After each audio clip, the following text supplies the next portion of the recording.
Blog Talk Radio.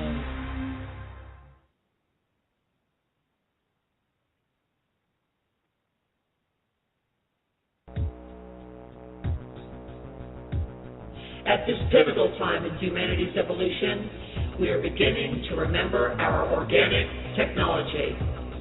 A technology, when used correctly, can create an experience that the majority of people the world over want to live. It is time to use this technology consciously for our own benefit and healing, and no longer unconsciously for our own demise. We are divine creatures, creating both our own personal and our collective experience, moment to moment. We invite you to join us in the reawakening of this technology through experiment and experience the power to create and manifest. Become part of the 3%. The collective imagination.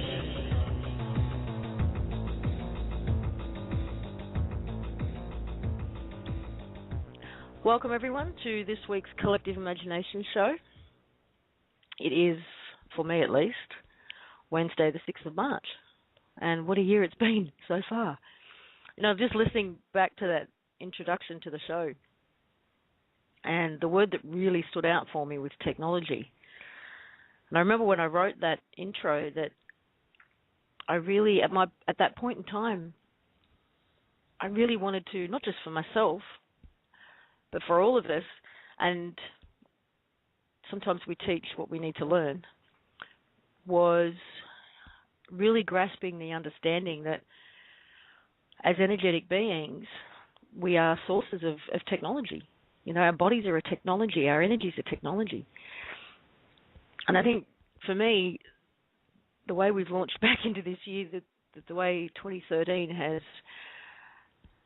has presented itself so far, we are seeing opportunities constantly to really acknowledge and get a handle on this technology. And I think we're going to be touching on a bit of that today. The technology in its various forms and expressions. So before I go any further, we'll bring out the rest of the crew that we have on board today, which is Chris in Melbourne. Hi everybody. Having a really good day here today. Hope you are too. And of course we've got Bob in Pennsylvania. Hello everyone. Welcome to the show. Glad to be here. And we've got Heather from currently in Morocco. Good evening, good afternoon, good morning. Absolute love and peace. And we've got American Kabuki lurking in the background who may or may not speak up, but hey Bill.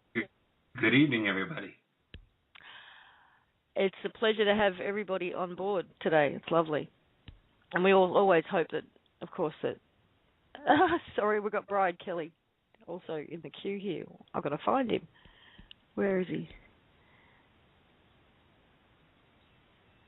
Brian, is that you? Hello, Brian. No? Maybe it's not. Let's try for another one. Brian, is that you? If you can hear me laughing, then this is me. Hello? Oh, yeah, I can hear you laughing. There you go. When you called me out a second ago, I started talking like I was on the air, and I realized I was talking to myself. So it's nice to be here. Hello, everybody. And how are you? Where are you at the moment? I am in what's currently not sunny San Diego, but out in California, holding it down this afternoon, 5 o'clock Pacific time. Okay. That was very DJ of you. Very nice. I'm in a really silly mood, so there might be a lot of laughing tonight. I'm sorry. Ahead of time. Well, I tell you what, moods have been all over the shop, have they not? Oh, to say the least, yes. It's been a little bit of a roller coaster the last 48 hours, but it's all fun. Yeah, as everybody who listens to these shows know, I've been dealing with this cough and some physical stuff going on, but the emotional, wow, last Today is what, Wednesday for me, midday. Kicked off Sunday night. I could have won all sorts of awards the last couple of days from my children, and I'm sure none of them are very pleasant. And the kids themselves, I'm saying, wow, what a roller coaster. My little one started kindy this year, and she's one of those kids who couldn't wait to get there. She's been absolutely excited every morning to go, loves it. And yet Sunday night, for some reason, had a complete meltdown, was hysterical for 2 hours at the idea of going to school the next day. And consequently didn't go the next day. I couldn't force her to go. She was too upset. And yesterday was a bit better, but she still got very teary when I actually was handing her over to the teacher. I got teary. The teacher didn't know what to do and sort of patted me on the back condescendingly and said, it's okay if she doesn't calm down. I'll give you a call. So she's feeling it. You know, I'm seeing moods and clearings and all kinds of stuff going on. So what about you? What about you, Chris? Are you feeling the energy at the moment? Yeah, I'm getting my usual symptoms, which is just my nervous system going nuts, and amplified by lack of sleep, of course. But it's an edginess, a feeling of anticipation, of things to come, and partially because I have a kind of deep knowing that things are coming. But it's now overlaid by something else going on. And as we were talking about before the show, it's the conversations that people have been having in the way that they're feeling are referencing energy more and more. And the concept that everything is energy, I think, is actually becoming more real to people. Expressing it. When they listen to conversations, they talk about the energy they felt almost before they talk about the content. So yes. Something's going on out there. And Bob, you've had an extraordinary couple of days with Len Histon from the Wisdom Game staying with you. So you've been in this little bubble of playing these games while all of this is going on for the rest of us.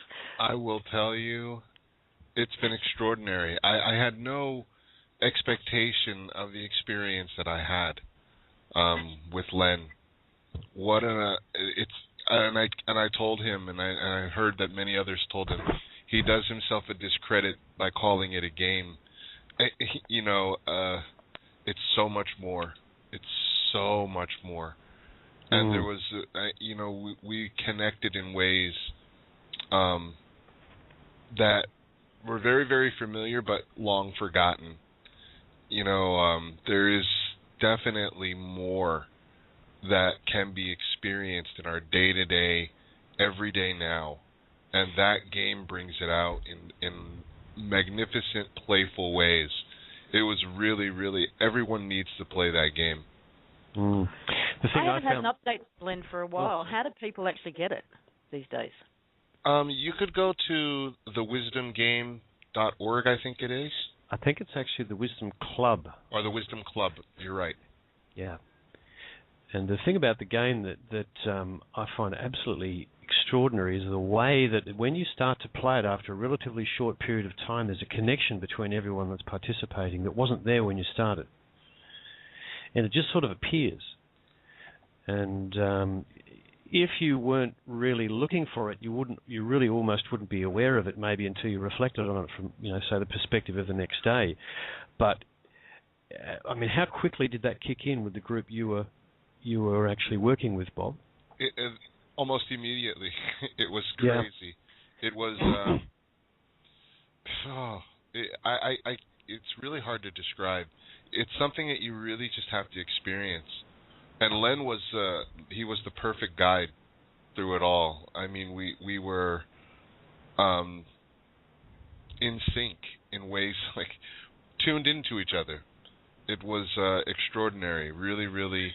And it's a great thing. It's a great thing to play with a group of friends, family, even couples. It's a really amazing way to connect with another human being. Yeah, I have a feeling in the end that we'll just drop the word game off the end of it. Just call it wisdom. Yeah. And we've got Dee with us too. Hi, Dee, you everyone. there? Hi. Hi, everyone. Hey, Dee. And I so resonate with the roller coaster ride of the last 2 days. Has been insane. My kids, my 5-year-old who is on the autism spectrum and has Asperger's, he has had meltdowns, the likes of which I've never really even seen him have before. My 3-year-old has been just freaking out over the littlest thing. My 11-year-old is crying at the drop of a dime and then laughing hysterically with her sister the next time I turn around. I've been the same. It's been up and down, up and down, up and down. Oh, they're saying in the chat room, someone's saying for the last 2 days, I've had it for 5. So, yeah, we're not the only ones feeling it. Hey, real quick, the wisdom game, the website that was just given, and somebody just Skyped me and said it didn't work. So I don't know if, Bob, you have the ability of... Go ahead. It's .com. It's actually thewisdomclub.com. With two Zs. Two Zs. With two Zs, yes. Zs. Zs. And Heather, what's your experience of the energies, and maybe if you've got any insight into an explanation for them? Why are we all feeling like this? What's your thoughts? Please. Go on. You had to dump that one on her. I did. Absolutely. Yeah. Well, Chris, don't think you're gonna get out of helping.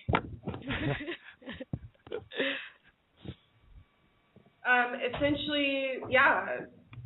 Well, gosh, I mean, most of you already know the problems I've been having with technology for 5 or 6 days. So I agree with whoever in your chat room was saying, 5 days, 6 days. For me, it's been about that.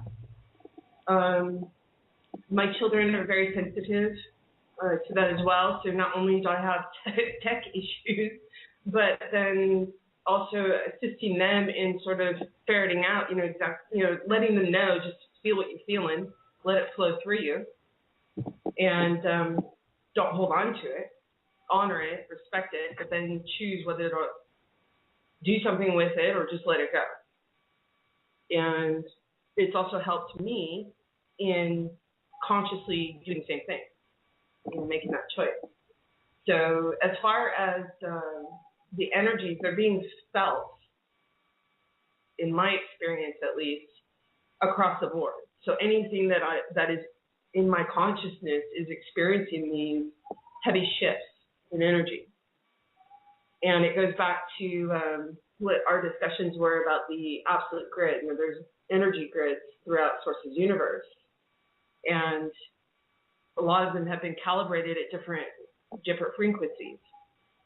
And right now, prior to January 21st, I had someone at AK and GW asking about the disappearances of some of the gateways. The military was kind of up in arms as well, kind of trying to figure out where did they all go, what happened to the vortexes, what happened to all this. Well, everything was just recalibrated energetic-wise throughout the universe to absolute current and uniform, universal. So that allows... No, sorry, keep going. Well, that allows for the next moment that's actually here now in the present, which is the big disclosure, and having that absolute data flow in as we pull it down, as we attract it. So in order to know those other parts that are outside of this planet, there needs to be at least some kind of communication or a grid that is uniform for those particular different densities or frequencies to become more universal, more uniform, right? Right. Yeah, it does feel schizophrenic right now, in the sense of energetically schizophrenic, because there's so much going on. It feels like the ether itself, and I guess this is what you're referring to with the energy grids or the portals, is getting lighter and lighter in frequency, and that everything's trying to come into balance with that. And as we saw and observed last year on this show, that, nothing that was, fraudulent or false flag or, false in nature lasted very long. Right. It feels like now it doesn't stand a chance. It's not even that it lasts very long. It doesn't even get a foothold. And on top of that, we've got what we've been talking about over the last week or so, being the energetic accounting. Right. So there's multiple things going on, and you can feel it in multiple layers. Okay, well then let's go over that then. So you have this energetic grid, and we'll just deal with the planetary portion of it, has been recalibrated to absolute current. Okay, so just as we are energetic beings and we're able to magnetically draw energy to us so that we can use that value to manifest whatever it is we want, we also are being magnetically drawn to the absolute grid frequency. And it harmonizes out. So if we are operating at a different frequency, anything less than absolute, and the absolute frequency meets up with something that's less than, it sort of balances or neutralizes out, right? So just something to consider. Heather, I just wanted to kind of point back to the December 10 filing, where essentially the entire, I don't know if I'm understating it, say the entirety of all living beings were repurposed for being self rather than image of self. Mm-hmm. Is this not simply the energetic manifestation of that taking place, where everything is beginning to become unified? Yeah, it's about absolute. So created in the image of self. Well, that statement there, it doesn't resonate with me personally. Okay, the image of self. It's for me, it's manipulated. For me, created as self. If you are a part, and the part is the whole of source, first source, then how is it in the image of? So it's just something that when we were going in and writing up that last bit, if you read it, this whole document not only relates to humanity, but also all manifestations in all of Source's universe. This was a preparation document for the present moment of now that is occurring. Well, I guess really that's what I'm saying. I'm just drawing people's attention that what's playing out now is what the document said would happen, that we would be repurposed. Well, it's a matter of repurpose. The first purpose was to remember self, be self. And with any contract, once a contract is satisfied, the contract ceases to, it's been completed, so it ceases to exist. And at that point, what do you do with everything that was involved? You can repurpose it, you can recycle it, you can just terminate it, and there's no waste in Source's universe. So now it's a matter of free will choice. What is it you consciously choose to do? What do you consciously choose to be? And that was in that document. There were 3 things. In fact, it discussed the number 3 out of that C section was the energy grid, patterns, and manuals of creation for knowledge and use of absolute truth. Well, that's what came to me as you were speaking, was that the return of that knowledge is that would appear to be what's taking place. The fact that people are not only feeling energy, they're noticing that they're feeling energy. What I'm doing, I guess, is pointing to that and saying, is this not evidence that the repurposing is in play as we speak? That's the beautiful thing about this experience with OPPT and with the people and just with myself, was being able to go in and really understand and really know who I be through the experiences and relationships that I have with everything else in Source's universe. So this is that moment, and read through that document if you choose, and read it not just about yourself, but also in context of all that is known and unknown. I'm seeing it play out in my personal life with the moment I act in a way that's not, say, heart-centered, it bites me on the bum immediately. Somebody has a quick retort or a comeback or something, and especially when you've got kids around, they're always very good at that. But that's what I'm seeing. It's like there's not even a 5-minute delay where they storm off and have a think about their response and come back at me with something anymore, where they've got it right there. It's, Well, that goes to the energetic accounting and bookkeeping as well. Yeah. There's a very calculating and strategic reason behind almost everything the trustees have done. Actually, behind everything that we've done. And at this moment, it's about absolute truth doesn't need defense.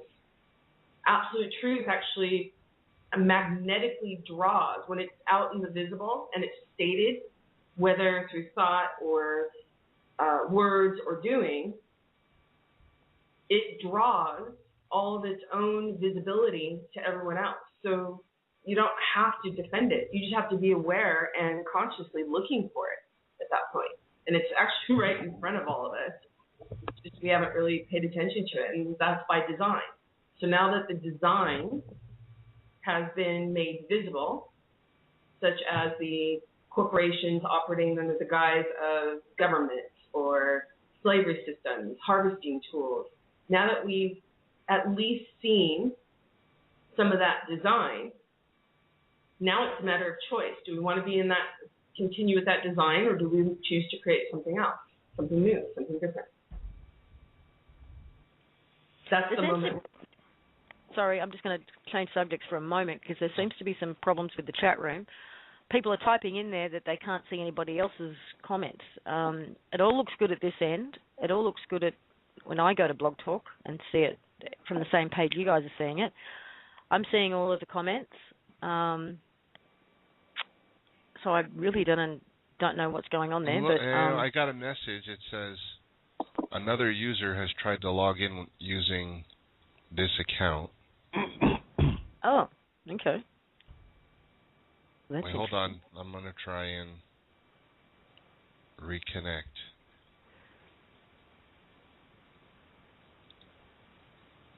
Don't drop this call, otherwise we lose everything. No.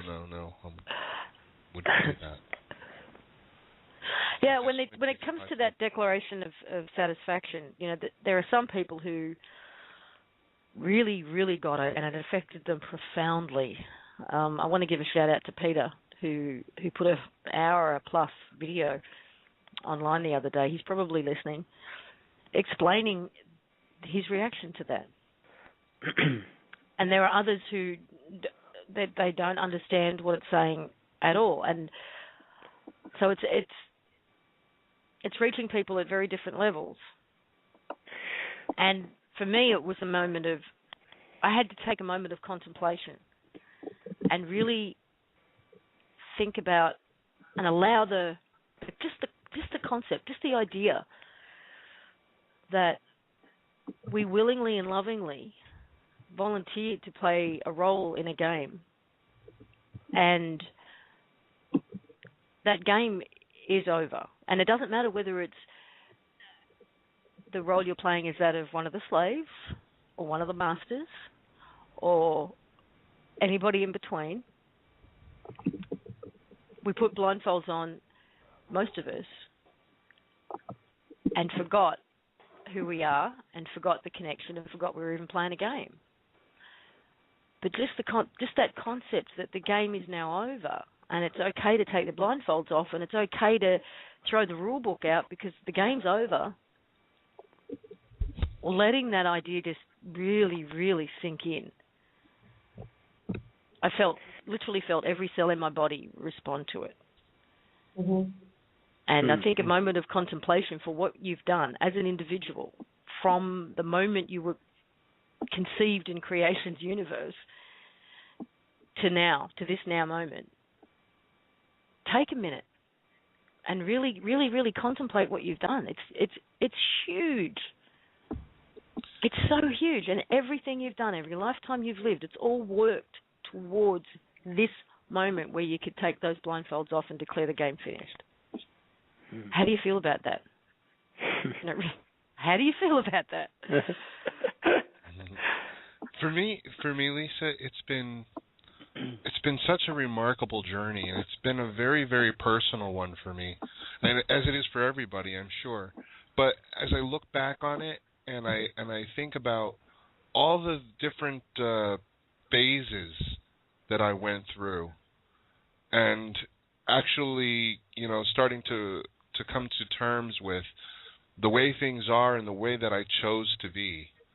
Looking at the contrast, and it really defines who we are, who we choose to be. And when I came across the information from the One People's Trust, and I started to read it, and I realized that it was literally codifying everything that I felt. I felt as though that no one should have the authority to tell me, how or what I should be, as long as I'm not harming anyone. I felt as though that everyone should have the opportunity to exercise and live their life freely.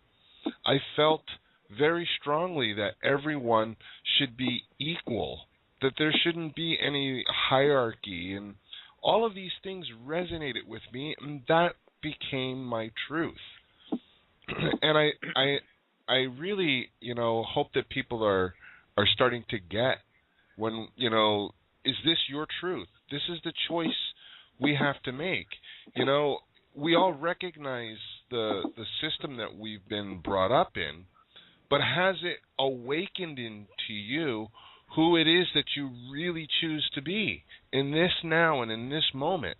Has it awakened in you who you are?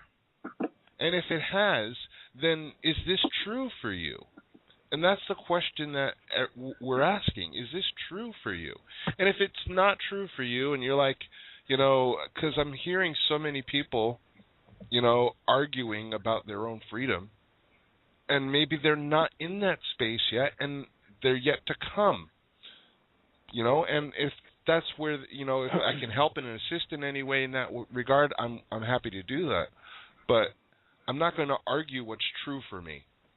What's fun? What's been really fun to watch for me is the evolution of all of this just unfolds so rapidly. I mean, if you take into consideration the alternative media, the truth movement, if you tried to find this information 40, 50 years ago, first of all, there's no internet. It's a lot of word of mouth type stuff, and you got to go to the library and find books on it. So and then where we have been for the last 10 years, the last 2 years, and just the last 2 months since December. That's why I really liked the comment that Max Egan gave to Mel V on the most recent interview they did. He, for all the people that are doubting or skeptical, or listening to what too many other people have told them, and following bad information with regards to the One People's Public Trust, he said, if nothing else, it's been an amazing instrument to raise awareness that things just aren't right, and raise awareness of the fact that those have been in control and power just to tell that story. And it's spreading so quickly. I mean, everybody's on their own journey of exploration, whether they consciously realize that yet or not. Everybody's seeking truth in their own way, whether they consciously realize that or make it their main life's work, like some of the people on this call have. But it's beautiful to watch everybody go through it in their own way, reading some of these emails that we get, and then watching the video, Peter's video. It's like dashboard video of his emotional response that he had when he listened to the show where we talked about that document, and he was holding tears back the whole time, because it triggered. It wasn't necessarily about the words. It is about the resonance of what was triggered inside of him once he discovered the information. Really, it was information he already knew, and that was triggered for him in that moment. And no matter if if it's as far to that end of the spectrum where it's this powerful spiritual experience, to the people that are taking it, bite by bite, really trying to make sure they understand it, because they have come across so much information that has turned out to be, let's say, less than truth.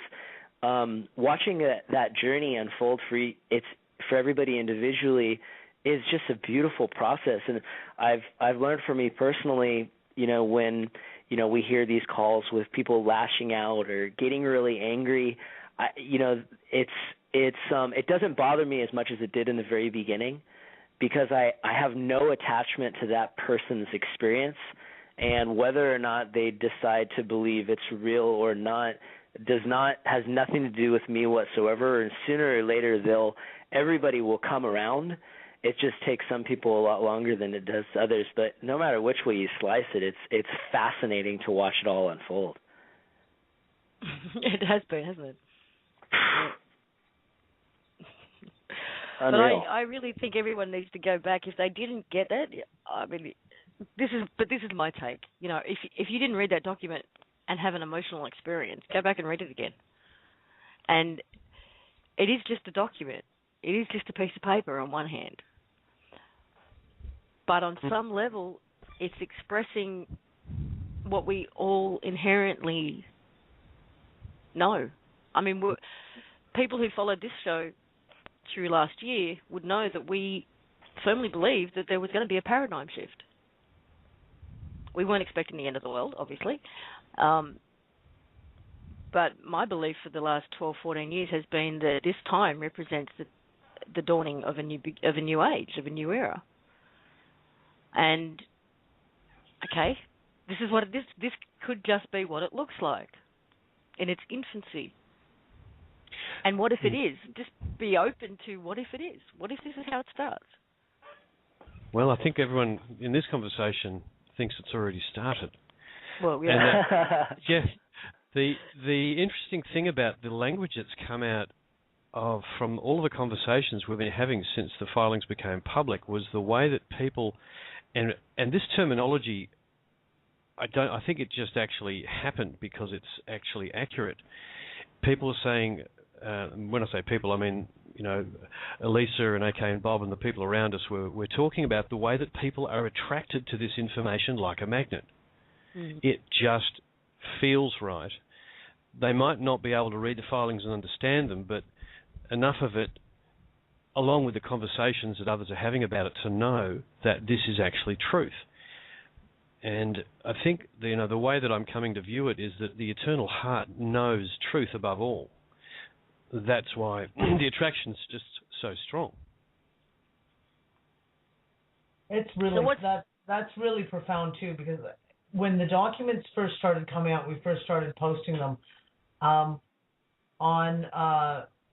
RTS, on Shackles. I could see the comments coming in, and you get the one end of it was people who did not get it, not on any level. They couldn't read the language. They didn't get it emotionally on any level. And then there were others who would write in, and I was getting streams of emails as well of people who were like, I read that document and I broke down and cried. I didn't know really what it said. I really couldn't understand the finer details of what it truly meant, but I knew it was that powerful. Like people were, men, women talking, saying I wept when I started reading it, and it's because they got it on that heart level. They weren't reading the words; they were reading the energy of the words. And the consistent thing, the negativity is coming from people who haven't actually sort of opened that book and actually started reading the documents. And I keep going on like a cracked record saying you have to read this stuff, and I do that because to me, that's the answer to their questions. And read it out loud. And read it, and they'll feel it, and all of their doubts will just vanish because it feels like truth. One of the questions that's come up is, what document are we talking about? We're talking about the Declaration of Facts, and you can find it on my homepage. So if you go to my website, lisamharrison.com, it's the first thing you'll see. You don't even have to search for it. Yeah, actually, and it's called the latest OPPT filing at the moment. Yeah, when I say read the documents, I actually mean read all of them. Yeah, I know you do. If you but really want referring to that one in particular. That one in particular, it's a very stunning document. That one, if you get it, it will really. It's like it's like diving into a pool of fresh water. So what's Beautiful. next? I mean, everyone wants to know what's next. I think for the people who believe this is real, they understand it, they've read the documents, they've got it. They've read the documents on the CVAX, they've looked at the definitions that are up on American Kabuki, and I think Dee's got them on her site too, all the definitions.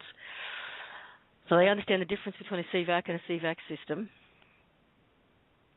And that's where they're ready. That's where they're standing at the starting line, waiting to jump in. Where do we go from here now? Because there's been a lot of momentum since the People's Trust went online. From where I'm sitting, it feels like a freight train. But we need to know. Yeah, we need to know what's next. At the moment, it feels like, okay, now we're going through this energetic accounting, now we're going through this recalibration process, and that can be unpleasant or pleasant, depending on your experience. But once we get past this, what happens next? And I guess Heather's the one to answer that, from the One People's Trust perspective, at least. Okay, well, I guess what's key to look at is, everyone keeps writing, what about the CVAX? When are they going to be up? When are they going to be running? And I sort of gave you guys a rundown of how we even came to call it CVAX. And it was during the investigations, and it actually started out as CVAX stood for Commandeered Value Asset Claim. And that's when there was certain discussions going on about how the banks, wanted to go in and were considering going in and creating a solution. And really that energy, just by the name alone, by using those words, the vehicle of that energy, the energy was focused on the old system. Commandeered value asset claims. Meaning you had to go in, you had to actually, in my mind, I went back to my attorney training, you had to go back in and beg for something that was originally yours to begin with. And then when I sat there, and we had already discussed about, if this was all the value that was stolen and commandeered in the first place, why, we knew lien wasn't the right tool, because a lien is when you basically hold on to someone else's property until they pay you a debt. Well, this isn't about debt. This isn't about holding on to someone else's property. It's about getting your own property back, your own value back, right? So it just naturally evolved. And this is an organic process. All of this is organic. Okay, we've been under such a design of systems and harvesting of the value, and most people can't even answer what the value is. All they know are representations of value. Mm. So really it was, okay, we need to focus this on what is. So when you look at it, it was about the creator, for what I call first source or source, and the actual eternal heart or being, the manifestation from that. So it was really quite simple after that. It was a matter of, okay, great. You have all these corporations parading around as what they're not. And the only way they could get people to buy it was if they said, oh, we are here for you. We're serving you. So he said, great, let's just accept it. Let's go in there, first secure everyone, secure all the beings, secure all the value back to each respective being. And then let's look at just like a CEO would look at a corporation that is basically failing and say, okay, let's look and see where you're failing, give them notice, let them try to clean it up, and if they can't, you fire everyone. And if your company is really bad, then you end up closing it, right? Meanwhile, you got to be liable for all the damage. So, I mean, that's essentially the process that we went in and did. So they put themselves in a corner. At that point, it became very clear, creation's value asset centers. Each person is a CVAC. They are creation's value asset center. And it's not just humans, it's every being, every manifestation in Source's universe. So it was also another preparation for being able to be universal, not just planetary or global, universal. And anytime you we'll go into the energy part of it because that is the value. Representations have changed, as we know through quote-unquote history. Representations of value have changed. And a lot of people... They used sticks for a while, didn't they? Yeah. I mean, everything from deeds. It's whatever the two or more parties agree to as value. Or, excuse me, as the representation of value. So I understand right now, look, we just came out of something horrendous in one aspect. In another aspect, it was such a contrast that we were able to recognize and resonate with freedom. And I know that in some of the Skype rooms, people are arguing about how they wanted to stay in slavery and who gave us the right to take them out of slavery. I mean, essentially is what they're arguing. That's fine. You know? I mean, it's however they're seeing it from their perspective. It just gives us notice of where that being is in their state of being. So everyone's got a journey. So at this point, CVACs are up and running. What I would ask is that everyone go back in, read the CVAC, and understand what that tool was at the moment it was created.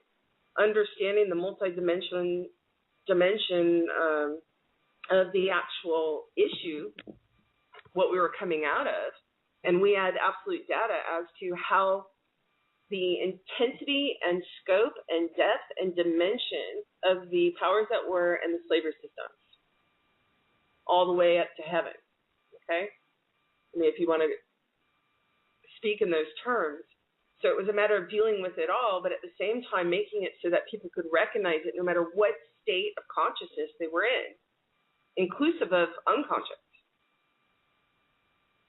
So the way it was constructed was in such a manner, this CVAC, so those people that were coming out of being told what to do and they didn't feel comfortable in taking responsibility of just deciding and choosing what to do and how to be, they could recognize freedom. It would resonate with them.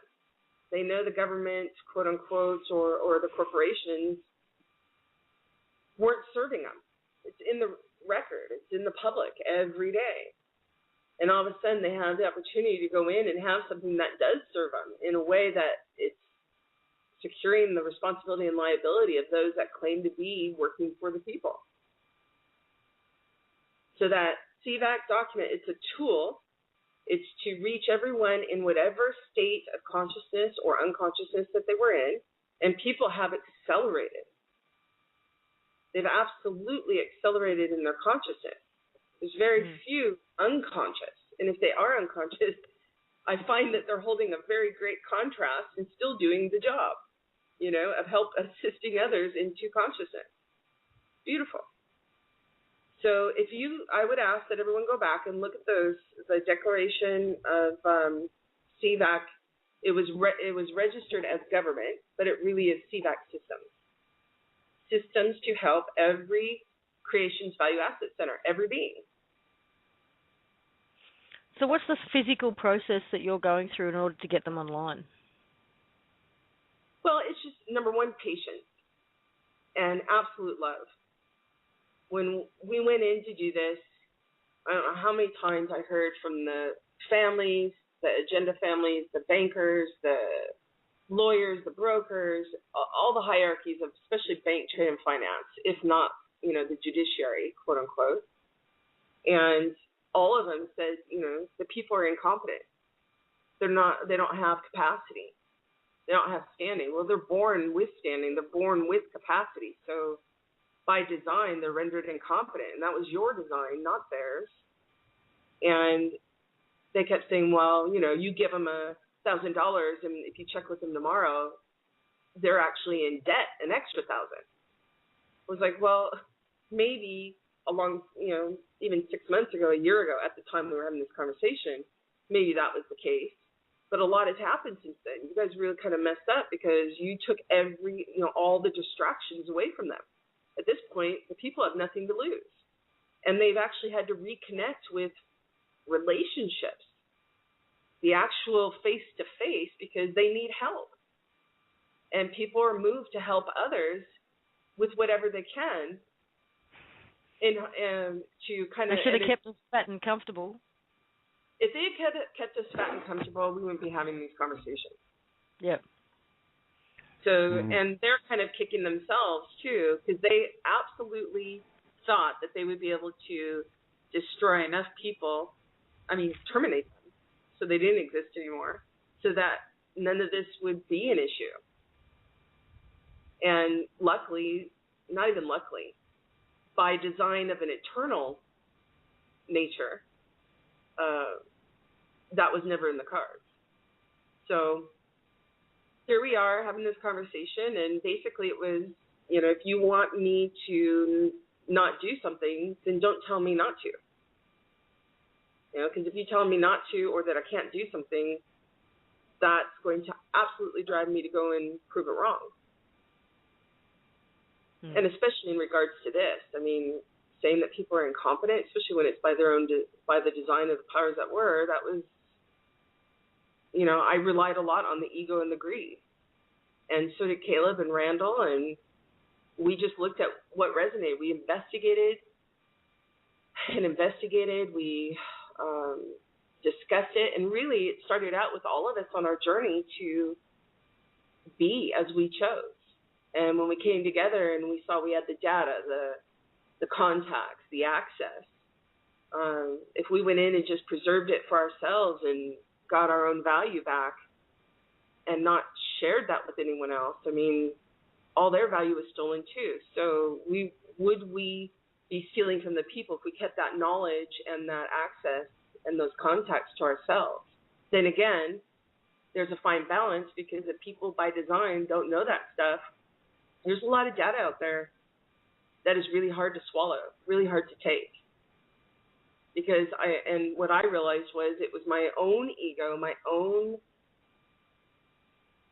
guilt of not being aware that I had to get over first. Once I got over that, then it was easy to make the decisions. Yeah, I'm going to go in and help others. And Caleb and Randall and other people involved in this whole OPPT process, typically resonate with that same kind of self-audit, let's just say. Well, we put the question out yesterday on the radio, once you have access to value, your true value in the way it's coming, what will you do? What will you do with it? That's the next step, Lisa. We need to, at this point, the next step that is happening this week is shifting everyone's focus from, okay, when we have the value, when will the value arrive, when will we have access, when will we have this or that. This week, it's, okay, we've got access. And OPPT understands, the trustees understand the full scope of what, number one, what value really is. But we also understand all of the design that got people into this representation mode. So we need to have something that is geared, and that's why we've been very prudent and not just launching a repeat or a substitute, but something that is a tool that allows for that transition, but you don't have to throw it all away and then put the real value system in there, So that's the step this week. Okay, you've got the value now. Go and do. What are you going to do? People need to start saying, okay, this is what I'm going to do, and actually have the tools to be able to do it.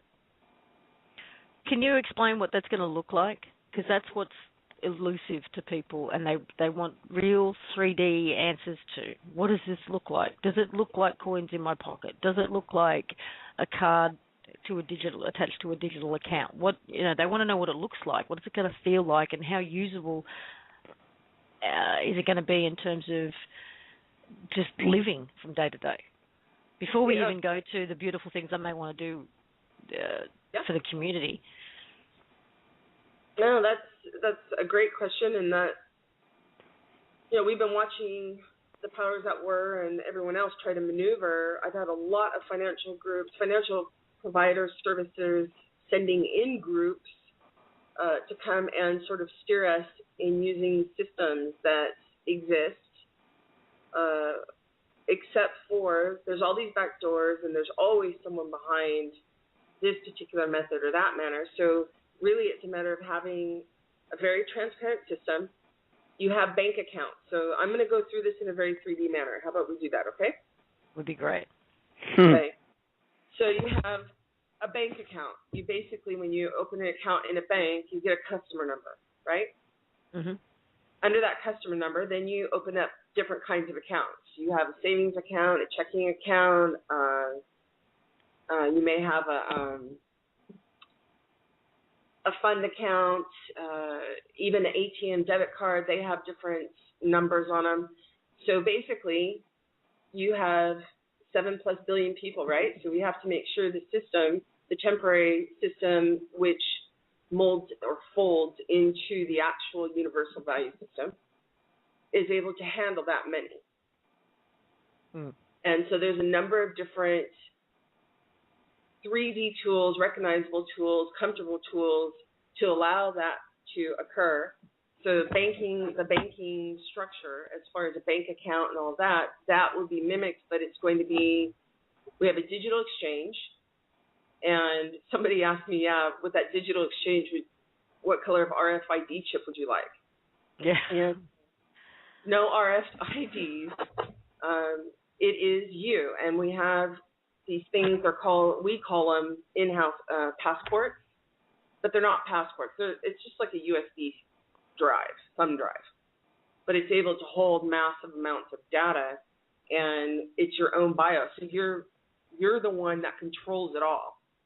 You're responsible and liable for everything you post up, everything that you put on, but it's transparently available so that if you walk into a grocery store, for instance, you want to buy a bag of bread, you can actually transfer your value units by using that USB stick, or I don't like the infrared or the magnetic strips are really easy to steal data from. And this particular one has biometrics, and it was designed by two guys that have worked on projects, long family histories as far as working with technology, all the way back to Tesla and Bell. They worked with those families. They actually went in and refined all this, and their whole goal was to make it so that people were responsible and had full control over their own data. From medical records are value. And in fact, medical associations sell and use your data all the time.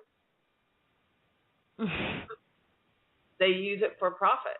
So that data is yours. It comes from your being. It comes from your body. So you should have full control over that, and you can decide who gets to see what.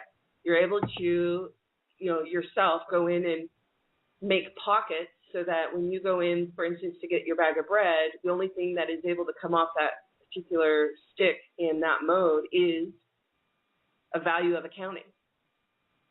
And the account number that you're actually pulling the money out of isn't the same account number that you actually have value coming in when you exchange. So if you have value coming in, it goes into a different number. That way nobody can steal the value through those mechanisms. I know the question that's going to come out, the first thing that people are going to say, but who controls that system, and can they just switch it off? That is the number one concern for people when you talk about digital currency, that someone can switch the system off. Right. But see, there's also the other mechanisms. So it's not just a complete digital. Okay? You also have, if you are the value asset center, essentially you're a treasury, you're a bank. And in fact, throughout history, the only banks that can't be shut down are the ones where it's just one person. They actually open up their own bank. The only problem is when they went in to go in and issue bonds, commercial paper, the protections weren't in place for them to be able to do that safely. So essentially your value, you can even issue, you know how you order or you can print off your own checks for banks? Well, it's the same thing, is it not? It's just people want to know that you have the value there to pay that check. So you can use any kind of form of method or tool for the representation that you want as far as transferring and all that. You can use digital, you can use paper. You can also use, essentially a check is really just a bill. So you end up giving a bill in the sense of a commercial bill, commercial payment. So you can transfer it any way you like. As far as the commercial, digital, everyone's worried about cutting it off. First off, any system that goes up, it has to belong to the people equally, right? Yep. Not owned by some corporation, some company that is owned by a few, because that's where the manipulation came in the first place. So the question is, there's a lot of groups that are out there that I've looked at, and I've got two guys. They're both named Michael. Michael's created these particular tools, and then we have Caleb. Caleb's, a code writer. He has his own successful company, and he does a lot of that stuff because I'm not a wizard. I call them wizards. He's a techie, and then there's a lot of checks and balances as well. So I want to make sure that this is owned by the people. It can't be taken down. That was one reason why the Public Trust website, it's on a server which Caleb built and put together. And he owns that. Mm-hmm. He's the protector of that. And just in case there was ever an issue, we didn't want to have the host or the server in someone else's hands, especially with the data we're trying to get out to the people. So I hope that explains at least the goal of where this was all going. Has to all be owned. The systems have to be owned by the people equally. So that's number one. Number two, it needs to also be on a server that is in, right now the only place that they aren't attacking is OPPT. And I have no problem standing in front, and I've been waiting. I've been standing there very transparently. So it's Caleb and Randall saying, go ahead. If you think this is wrong, if you think we've erred in some way, rebut it. Come on, let's go. Nobody will do that. And they've had their top lawyers, their top attorneys trying to do this, and they sent in I love the economic hitman, John Perkins. They sent in guys like that, and then it was a matter of, okay, let's just, be flexible. And there was no flexibility when it comes to returning the property or value that's been stolen. So there's going to be 3D tools, and they will mirror, essentially, tools that everyone's used to. Whether it's magnetic cards, you can use those, but we have these passports as well, the thumb drives, so that people can actually transfer. They can stick their thumb drive or the data on their phone if they want. I don't personally like the phones because those are easy to hack in as well, steal data off of. Just depends on what kind of protections you have on your phone and what kind of phone you have. So that I leave to Caleb as far as vetting all that and discussing it with the guys. He works a lot with the guys that are the best of the best and in the wizard world. And they actually are the ones that teach certain agencies and whatnot how to hack and crack and how to protect. And they're the guys that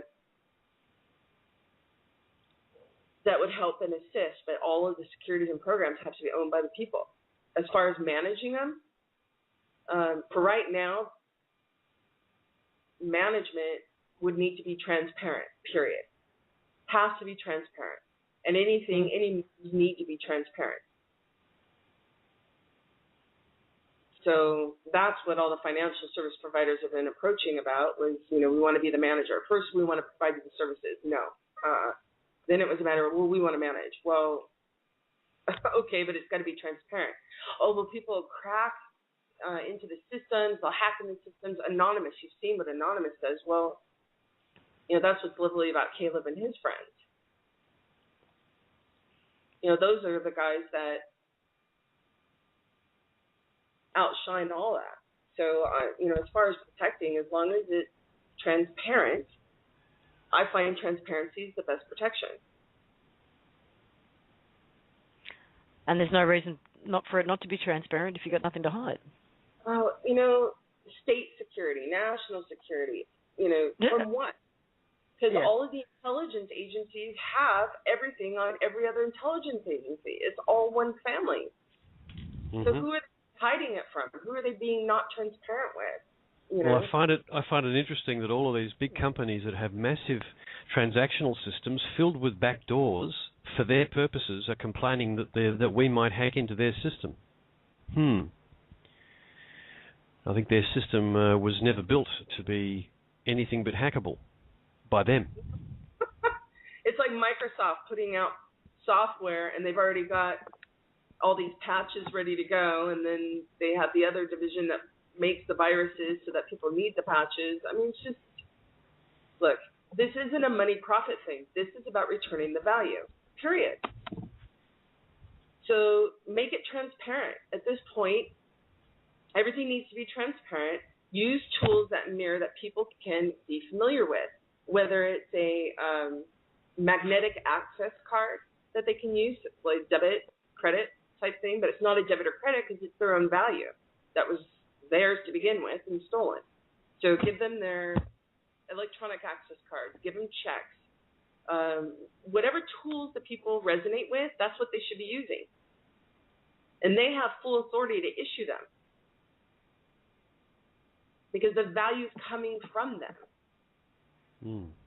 I see, to me, it seems like it's just a really little stepping stone to getting rid of the representation altogether. I mean, let's see, okay, I'm going in about 3 places at once. One of the questions or concerns people have is when this amount of $10 billion comes up, the image that they've got in their mind is imagining that everybody on the planet suddenly won First Division Lotto on the same day. So everyone acts like a typical lottery winner and doesn't go to work the next day. And there'll be nowhere to go and nowhere to spend your money, and you won't be able to get anything because nobody's gone to work, and everything starts to fall to pieces. I don't see it happening that way at all, because what we're not taking into consideration is the awareness that this isn't a lottery win overnight. This is the foundations of a new way of being and living.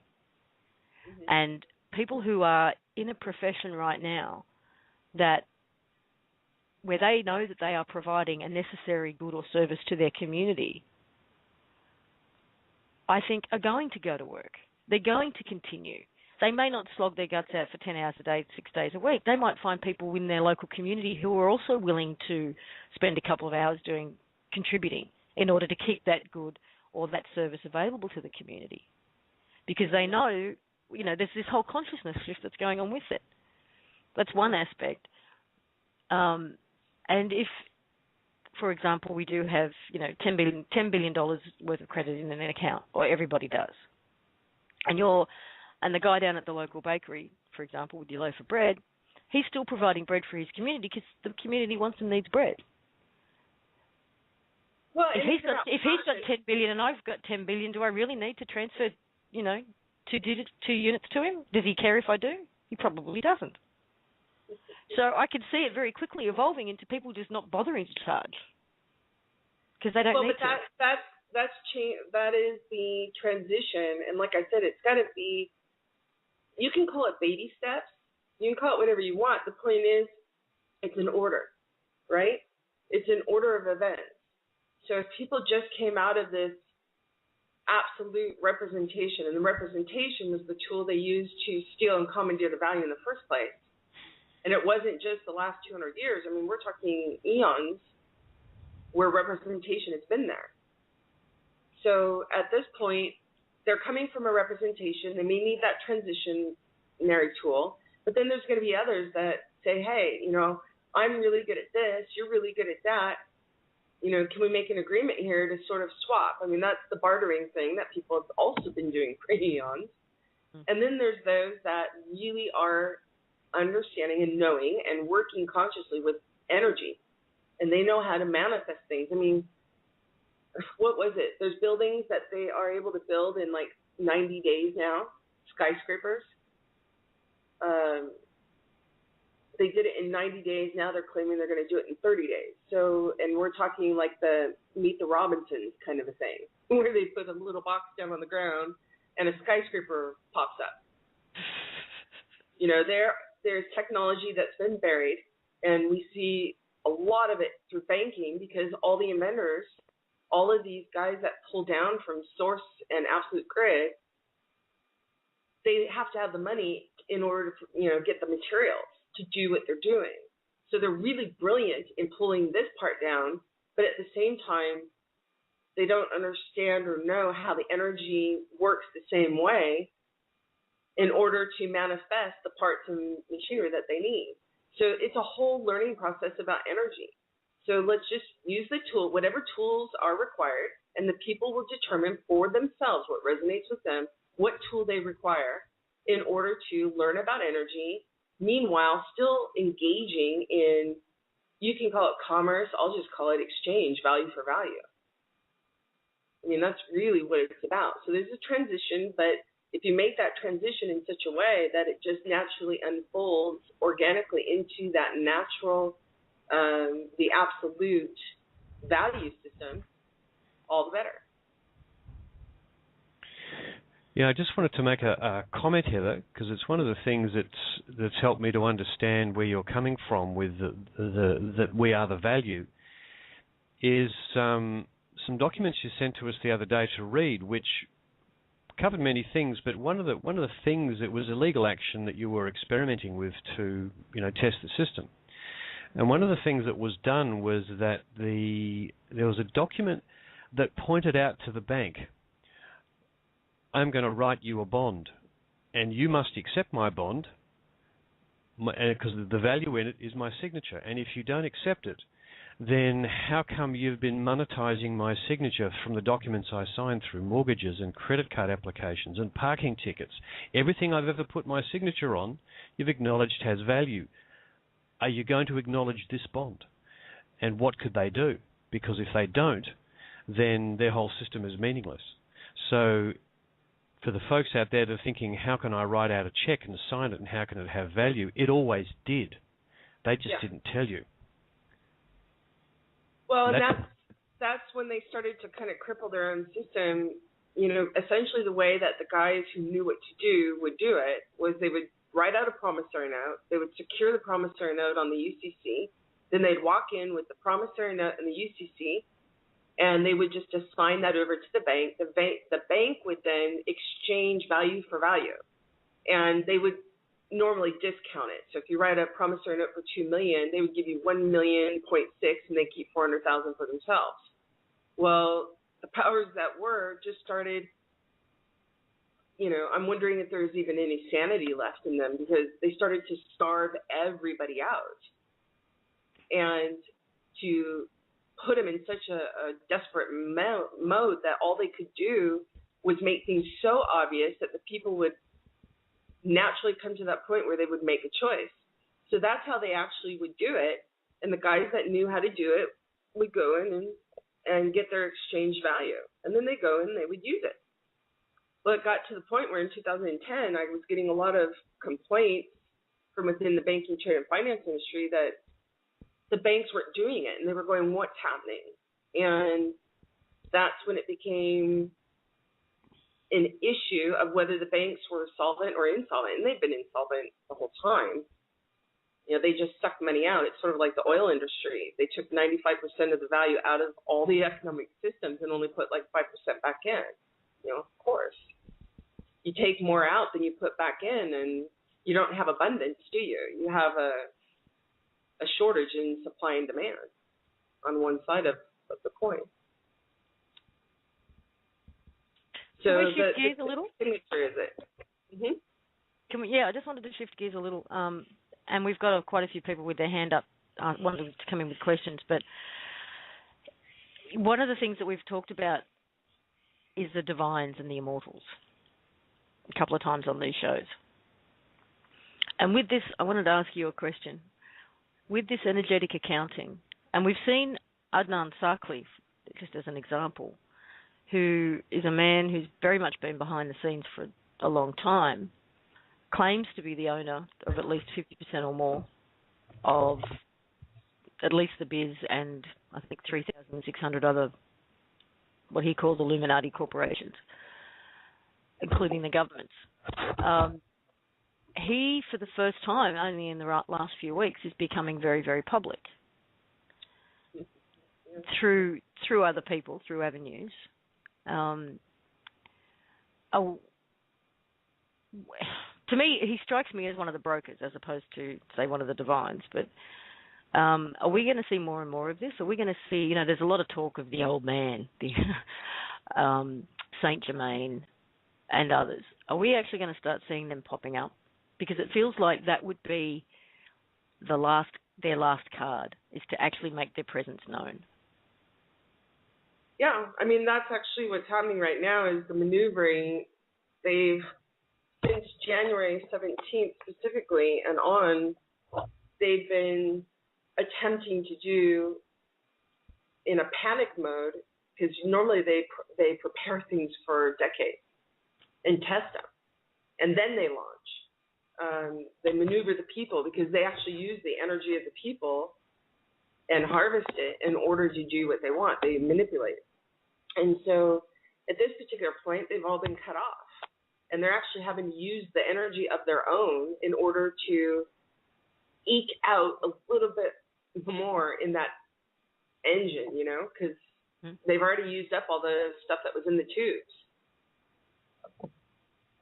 So with the divines, or the divine wannabes, really, these guys are just phenomenal. You have Adnan, who I had a 3-hour plus conversation with him. I didn't realize it was that long until after. And then, of course, he works with someone very closely in order to disperse information. And he's become very visible by his own free will choice, but more of a choice of, you know, desperation, because I'm getting direct information from him on this side. And after he was done calling us all names, then all of a sudden he wanted to talk, and it was actually, you know, it was a pleasant enough talk, but it was basically, I own this, I've done this, because of me, this and this and this. And, you know, he went in and talked about OPPT. I'm worried about 3 people being in charge. And I was like, well, weren't you just saying, first off, we're not 3 people in charge. We're just there to make sure the people have the opportunity to be in charge of themselves. But if you're 3 people concerned, well, what about you running everything for everybody without telling anyone? Using their value to open up Sino in China, supposedly, or owning the Seven Sisters, you know, OPEC. And it didn't resonate. And then on the other side, I have information coming over from different contacts saying Adnan's calling, you know, Saint Germain basically is sitting there saying Adnan called me and wanted me to buy up all bad assets in BIS, because it's all debt now. They owe the debt over to the people of the planet. And then you have Jerry Berman and all those guys supposedly going in with Saint Germain's foundation, and they don't have the actual signatories okay. And, you know, Jerry Berman's NSA supposedly, and thinks he's one of the seven archangels. So what I'm saying is that people are really becoming more visible at the highest structure of the powers that were, because they have to. They can't. Their very survival is on the line, and they can't trust the frontmen they normally use. They can't even trust the frontmen of the frontmen anymore. So now it's getting back down to prime, and for their survival, they're coming out and being much more visible, more vocal, and you're able to ferret out. You're able to resonate or not resonate with the information in the data. You're recognizing it much quicker now.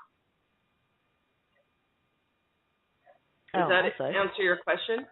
Yeah, it does. Yeah, it does. Okay, do you want to take some calls? Are we up for that? Because we've got quite a few people. So I will start with area code 612. Hello, this is Donna. Donna. Hi, Heather. Hi. Hi, everyone.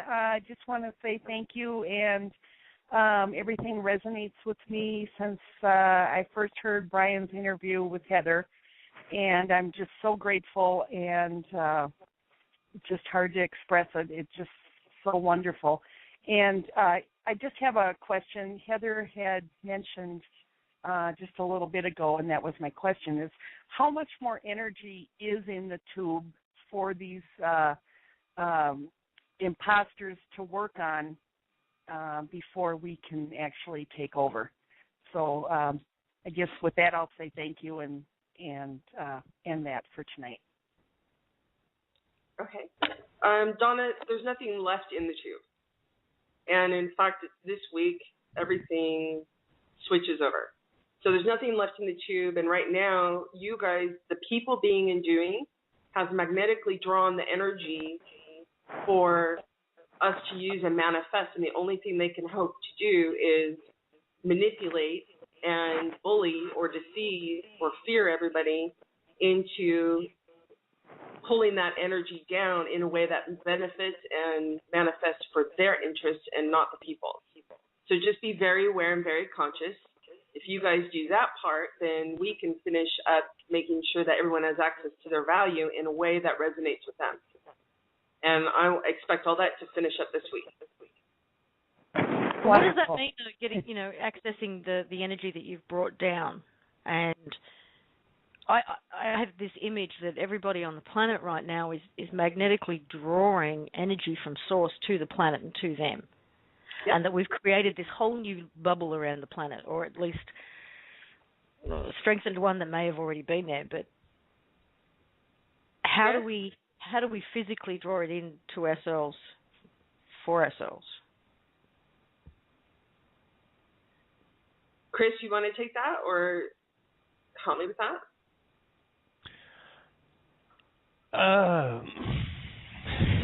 So you caught me unawares there. The being and the doing is what's generating this energy, and it's coming from source because we've been recalibrated back to source at eternal heart level. It's really as simple as that. The drawing of energy down to us, I think the simplest way to express it is that if we simply have an intent that this week is the week where we, the humans, will begin to get true access to our value. If that's our intent, then the trustees and anyone who's working with them will have all of the energy they need to fulfill their task. I think that's what we can do. It's like this. Am I muted? No, you're good. No, we can hear you. Everybody's been feeling the energy. Everybody's been feeling it. It's been affecting you physically. It's been affecting you emotionally. You've been drawing down energy, and it's a new source of energy. It's a new type of energy. And this is the whole calibration. We're getting used to it, but we're still drawing it down.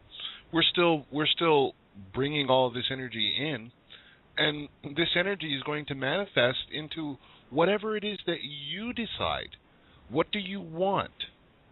Okay, as a physical representation of that energy. How do you want to manifest that energy and use it in the real world? But it all starts with energy, and that's what we've been feeling. That's what we've been talking about. It's what we've been discussing.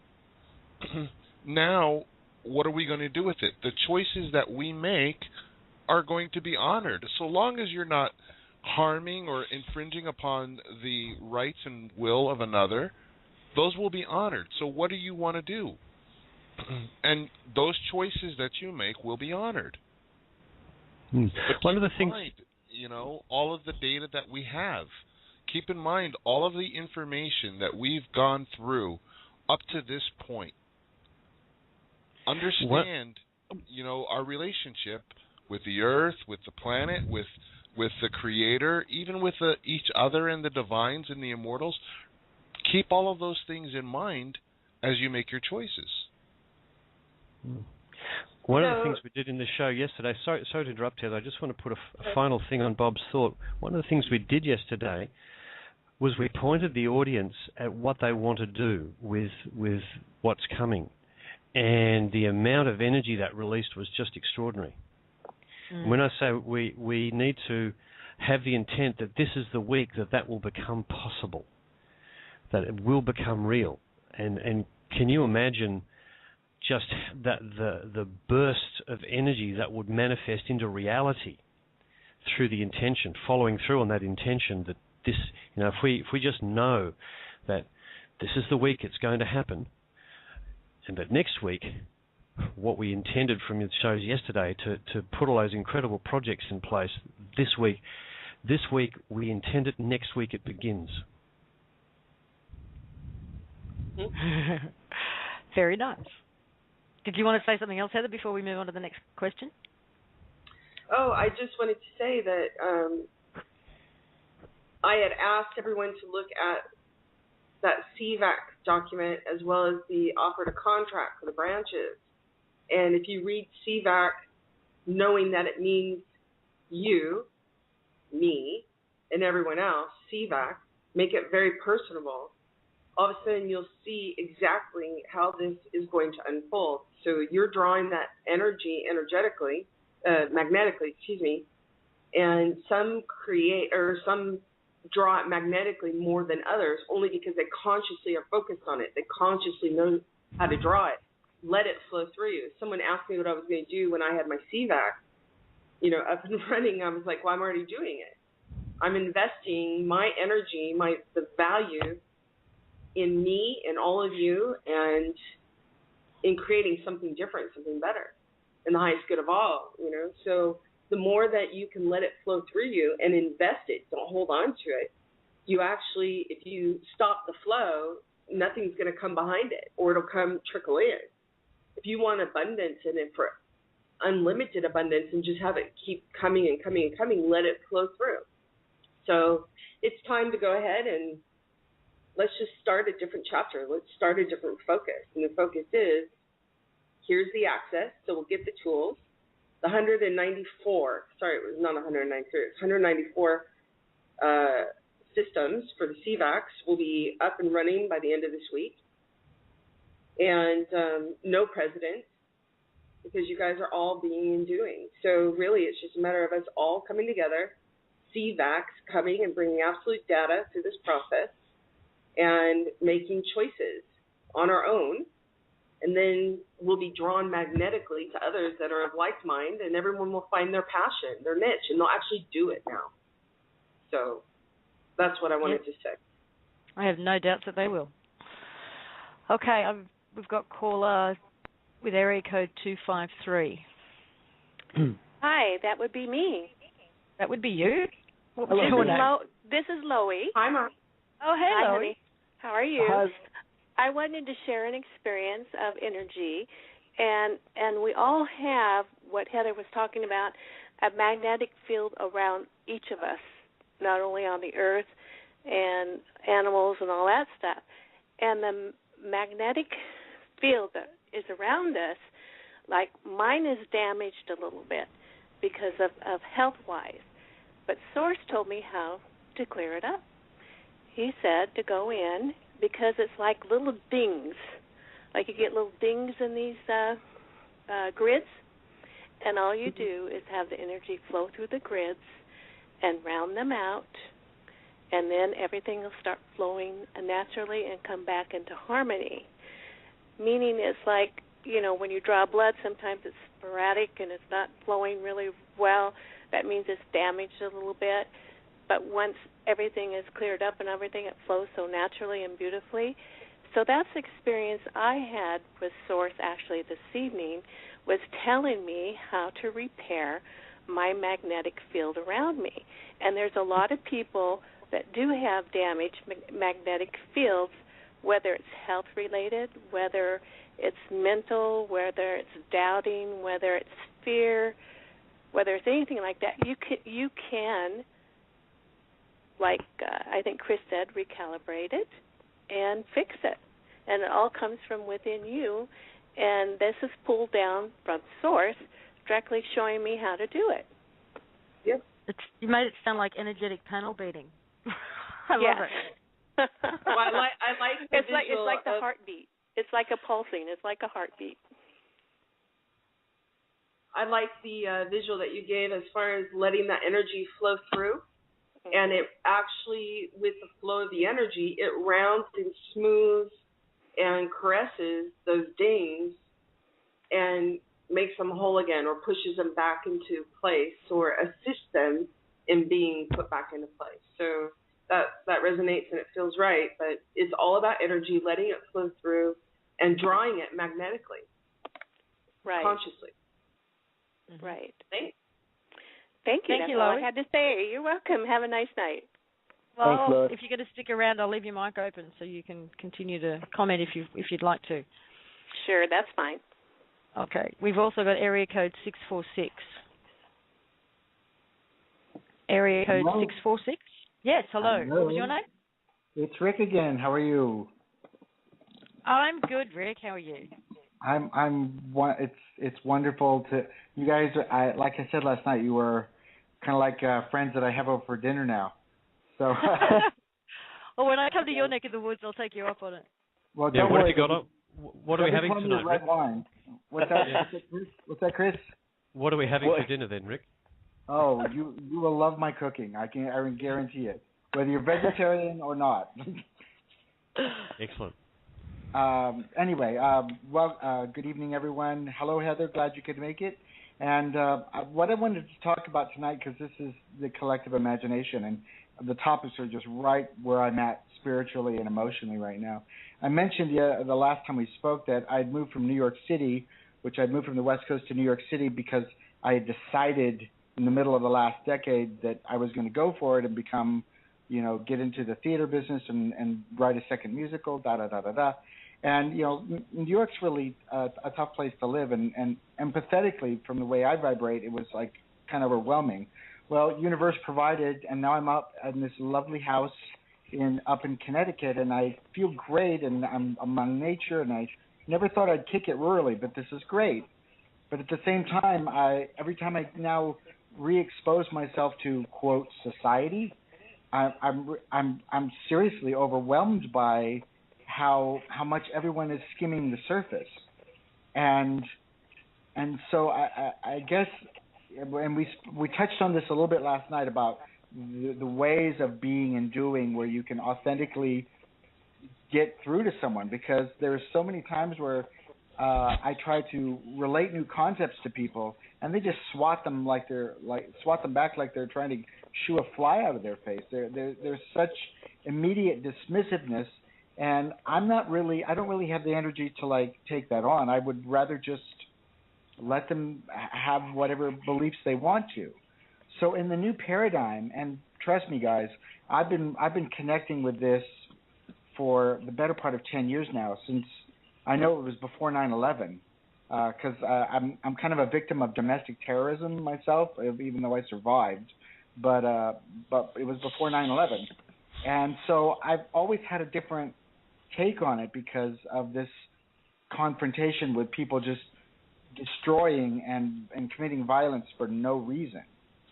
So, I always lens it differently. So what I wanted to express to you was I have this enormous optimism and it is countered. There's this duality because it's countered by this kind of this creepy dread, because I'll read something like online about how Department of Homeland Security purchased 2,700 tanks, and I'm going, well, I thought they were broke. I thought all these people were broke. Why are they still buying big guns and things?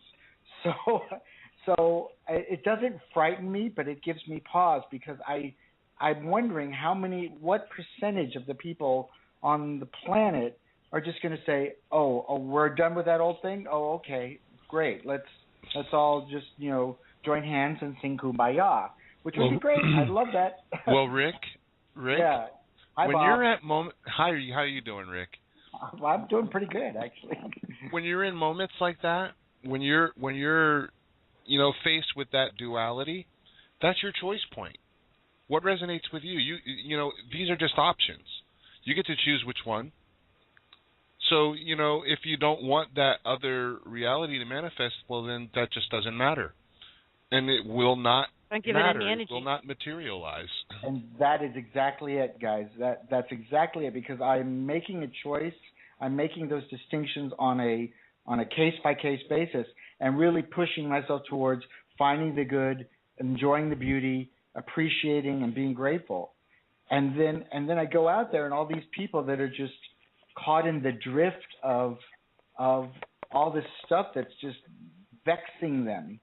And how are we ever going to lead them to this wonderful, blessed place of trust and abiding? Because everybody, like, even in the questions that Heather's been fielding, or that people have been asking in the chat room, it's like, well, how can we trust these people, or how can we do that, or how somebody's going to rip off our thumb drive, or whatever like that. When are we going to get to that level, or how do we get past that in a transitional way, in a progressive way, where people can start to really abide and trust each other again? You know what, Rick? I honestly believe that if you're on the planet right here, right now, it's because you made a choice to wake up. And for those who have made the choice not to, they are leaving the planet in record numbers. So if you're still here, there's a good chance you, at some point, made a choice to wake up, and there is a trigger within you that is already set. It's a preset trigger that you put in there. Mm-hmm. We've talked about this on this show before. I mean, for some people it was 9/11. For other people, it's losing their home to a foreclosure. There's whatever that trigger is, and for some it won't switch on. Perhaps until the very last moment. It'll look like they're moving into this new paradigm, kicking and screaming. Mm-hmm. But it will switch on. That's my belief. So it's not an if; it's just a matter of when at this point. It's a when.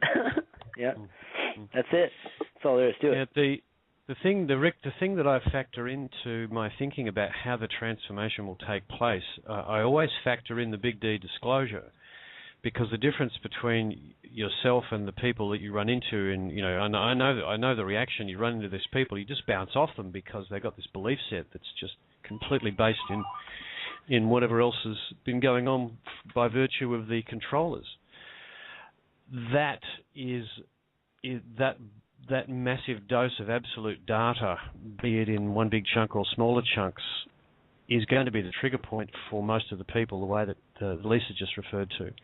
There's going to be an event that will trigger a lot of people, and that's going to shift the momentum of perspective to a completely different angle, which is, if you can imagine the human race as a cargo ship trying to change course is very difficult. It takes quite a long time to steer one of these things in a different direction. Well, that's the situation we're in.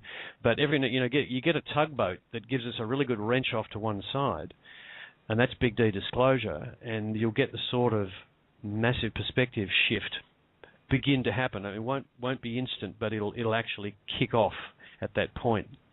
So don't think that it's going to be a long drawn out procedure. I think we're going to get it in bursts. Mm. And if you don't factor that in and you look at the situation, you think, my God, it's going to take 100 years to shift all these people in a different direction. The answer to that is disclosure. And in fact, if Heather has a desire to talk about what that might look like for us, I would be interested to hear. Come on, Heather. Pretty please. I know she won't, but I can only ask. We can only ask, right, Heather?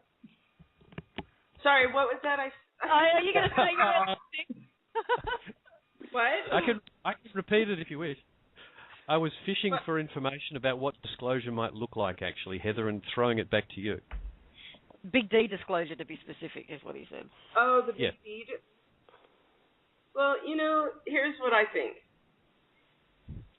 Is that if you I want to ask everyone, if you hold whatever vision you have of what you want Big D disclosure to be, hold that, send that energy out, which gives them all notice, because they work on energetic patterns.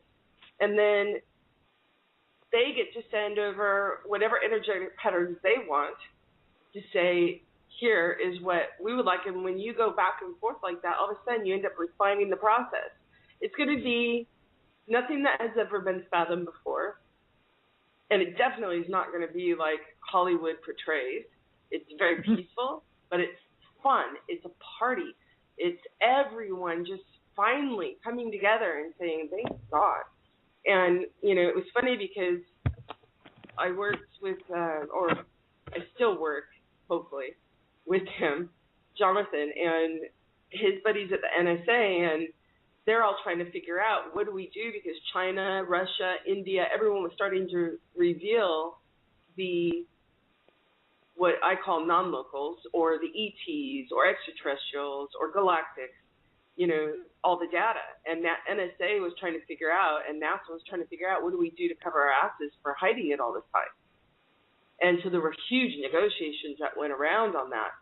And I don't think there's any limit. There's no limit on imagination and creation. Make and visualize whatever party or whatever event you want to happen, and that's going to be put into the fold. It'll be part of the energy that manifests what the big disclosure is. Anybody else dancing and singing right now with their mute button on? Oh, definitely. Most definitely. You know me, front door, thumb sticking out. Rick, I want to say thank you for calling in again. I love Thanks, that you do Rick. that Lacey, I hope when you see 646, you don't just kind of skip it and go to the next call. I'll try not to be too prolific. Hey, Rick, just make sure you let us know what's for dinner next time ahead of time, please. Thanks. Oh, okay. Well, I just need to know how many vegetarians and how many carnivores. Will do. Yes. I'm sure we'll be well catered for. Thanks, Rick. I love you all. Thank you so much for everything you're doing. Thanks, Rick. In kind, Rick. Yep. Okay, we've got area code 917. Area code 917. Hello. If you've got your hand up and you think it might be you, area code 917. I can hear something. Okay, I will mute you again and come back. And we've got Dale. Dale's back from yesterday as well. Hey, welcome. Hey. Hey, Dale. Hey, Dale. Well, I tell you, this is so great, man. We're manifesting right now. Absolutely. And that's exactly why I wanted to call, because we have a unique opportunity right here in the now to create a manifestation. And let me actually explain it and how it works. Give you a little bit of just a little bit of a backstory here. As a child, I was able to bilocate, and it was off planet, and I just thought this was normal, and every other kid could do it. But these bilocations must have been a shock when you realised that they couldn't. Yeah, it was. It's hence is the reason why I was put on drugs to alter my mind, Ritalin and Depakine and a few other not so nice drugs to dumb me down, which it did. But all that's reanimating a memory has returned. But one of the abilities, one of the places that I went was to other worlds that existed with other human beings, slightly different in look, but pretty much the same look as us. And they existed in a world that did not know the meaning of war. I asked them, I said, do you have war? And they said, what's that? This was a civilization of beings that lived in absolute perfect harmony. And because they had not the shackles of strife, the science, the living, they only ate for pleasure. They did not require. Let me shut that off. They did not require food to, provide substance to keep them alive. So, bringing it back to here and now, I'm going to put a scenario together here, and then we can all sound off on this on even those that are listening live right now will be listening in archives later. And it goes a little something like this. Imagine living in a world with a blank slate. What do you want to put in this blank slate? Would you like to put a pristine world, a world with absolute pure forest with a constant temperature, a tropical temperature that doesn't really have seasons? It's one constant season. Would you like to live in a world that we can travel by the mere thought of it? We won't need modes of transportation. However, modes of transportation will be available in the physical realm. But these transportation devices will not require rubber tires because they will levitate.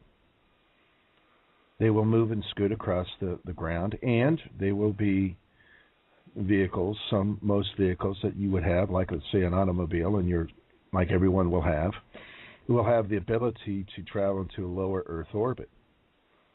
You'll be able to take a vacation on let's say a platform out there that's like a hotel. You'll be able to travel back and forth, and there will be no need for learning how to fly them or drive them, because you'll interface with the consciousness of the vehicle and just put your thought of where you want to go, and it will move. It'll have a consciousness about it. The dwelling, the homes that you want to live in, will have a consciousness where you'll be able to interface with the dwelling you live in, and you'll say, hey, we're going to have a party, or you'll say home, expand to accompany a party of 30 people. And you just simply stand back and watch it evolve and move and expand floors. What's You'll your have time frame for this? About a year. How about a year? Earth time. Wow. Because so many people are talking about technologies that are available that we can use, and honestly, it feels like we're going to just make a huge leap over a lot of that stuff. It's going to be redundant before it even comes onto the market. That is true, but in order to get the mind frame, which the brainwashing of strife in societies by the controllers, the way we've been living, the shock of getting over that is going to be taken in steps. So food replicators will be installed, and then eventually, once we learn how to manifest this ourselves, then that stuff will go bye-bye. But what I wanted to get back to is, if you want to live in a world that is totally free in every sense of the word, and you would like to see this come into action, signify simply now by stating I. I. And the universe has heard, and so shall it be. That's how simple it is. We have just signified and put our needs and put our desires out to the universe because of the frequency of the words spoken, and by our acknowledgement of those words, now the universe is going to work it out on their level, And all we have to do is carry on about our day and go on and just stand back, and this stuff is going to start to happen. And not think it, know it, feel it.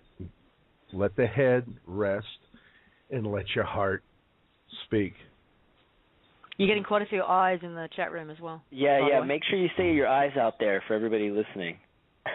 Yeah, see? That's the simplicity of it is just that it's so simple, but with since the time we left the womb, we have been indoctrinated by control and by the processes of complexity.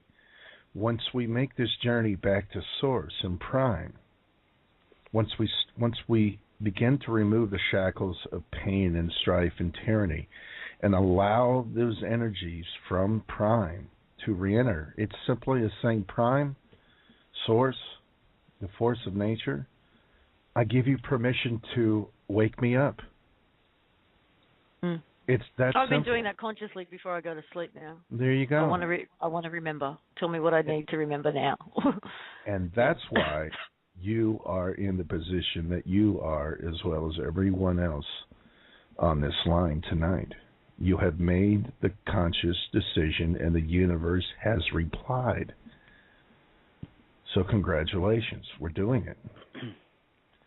It's just now we're giving a little bit of nudges here and there. We have to be nudged along, but understand that we possess the powers right now by the words that we use to create the reality in the physical realm. And the universe now is going to go to work. So congratulations, folks. Thank you, Dale. Yeah, thanks, Dale. That was Have awesome. a good night. It's excellent work, Dale. Lovely. Great. Thank you.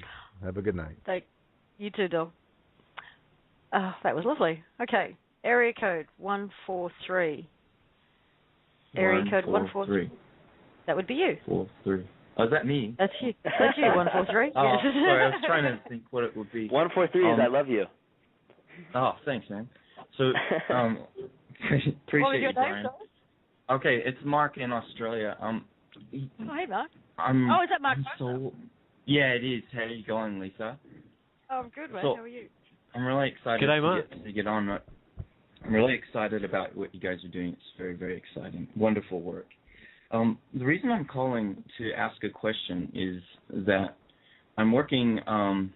I'd like to talk about, run through the mental process of how this might roll out. And Lisa, what you said was really resonated with me, that because some of the people I'm working with were looking at the question of, okay, if you give this, it seems like it might be some sort of a ruse or a trap to give everybody a huge amount of money. And if you give everybody $10 billion, then some people are going to try to get an unfair portion and trick others to get, and it'll all end up in the same hands in a short period of time anyway. And I looked at it as such a large figure compared to what people are used to right now, that exactly what you said, Lisa, it was seeming to me that if any of us start doing this, as soon as we start doing that, of creating or claiming our own CVAC, we then no longer feel. It takes us a while to go through all of the emotions of coming out of a slave condition, to go, first of all, you think, all right, man, I'm going to go buy everything. And then maybe you go then, oh, wait, I want to help so many people. And then you go, oh, wait a minute, they can each have this too. And then you think, but I want to do all these projects. But now I don't have to do them from a point of lack. I can work with each person coming involved and start bringing them to the party of, hey, I can fund this myself. Really? How can you do that? Well, actually, you could too. And then it just grows organically to where we're not trying to then control each other through control of energy through so many different means. And I really understand or resonate with you, Heather, with what you say about the control of energy, and that it isn't just money that we get controlled by. And I would really like to look at having the chance to think about, okay, what if you did have $10 billion right now, and what if it was available to everybody? Now, how are you thinking? And if, as Heather says, if this comes out now this week rather, all it takes is for some of us who are keen enough to just go for it to start proving it for everyone else, because some people need to be the way showers, others are more cautious and they'll watch. And I really don't think we need to convince anybody. We need to convince ourselves that it's possible to live a different way, and we'll guide everyone else who isn't quite game enough to give it a try. I mean, am I missing something, or this seems like all the task is right now. Those few of us who are looking at this right now, out of everyone listening to this show, some of us are going to be going, yeah, I'm going to just do that because that feels really good. That feels like that could work in my heart. Anyway, my question. Mark, awesome. I think you're right on the money, Mark. I don't think the only thing I'd like to add, and this is something that Bob, in one of his outpourings a week or two ago, said that the best way to lead is by serving. Yeah. Okay, and we want to lead them to a different place. We just serve, yeah. and everyone will grow.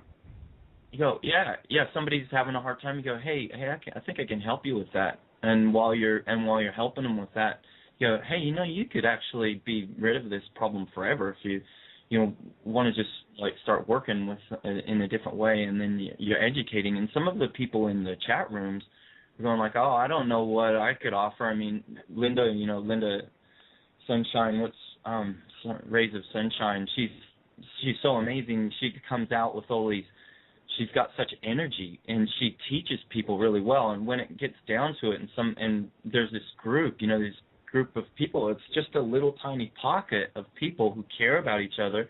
They're just having a play, but when it gets down to it and somebody needs help, it's all business, and there's some warriors in there. And I just see that rolling out across the world. Like that is our new police enforcement system. That is us, each of us, looking after each other. So let's say there is somebody. I'm thinking of a girl on the streets of Bangladesh in Dhaka. She was selling children's books, trying to make money. She wasn't in school. She was the age of my daughter. She's trying. That's not okay. But if she decides she wants to stay in that position, fair enough. But I want to make, she should have an option to take up her CVAC. And it might take her a couple of years even to get to the point where she grasps even the possibility of living a different life. And she may not, in her destiny, she might want to stay there. That's fine. But this gives everybody a chance to do it. That's what I'm really excited about. I'm just like, I don't know, probably shouldn't have called, because I'm really excited, but I'm trying to ask a question. My question is, am I on track with that thinking? Is this kind of what you're looking at? Are you talking to me, Heather? I don't know. Heather, I would love it if you would answer that question. Yeah, I mean, guys, I used to walk into Nordstrom's, a clothing store, and not think twice about popping down $2,000 or $1,500 for an outfit, and moving out of that consciousness into real consciousness, living in Italy, going through all the designer factories and seeing kids not being able to leave the factories, and these were Chinese factories in another country, to being in Morocco, and my gosh, when M6, Mohammed VI, the king here, drives in, I can't tell you how much waste I see, the manpower, and yet you have women and children on the streets just asking for a coin because they're stuck here because some guy said they could sneak them from Senegalese over to Spain, and then left them here after they spent all this money.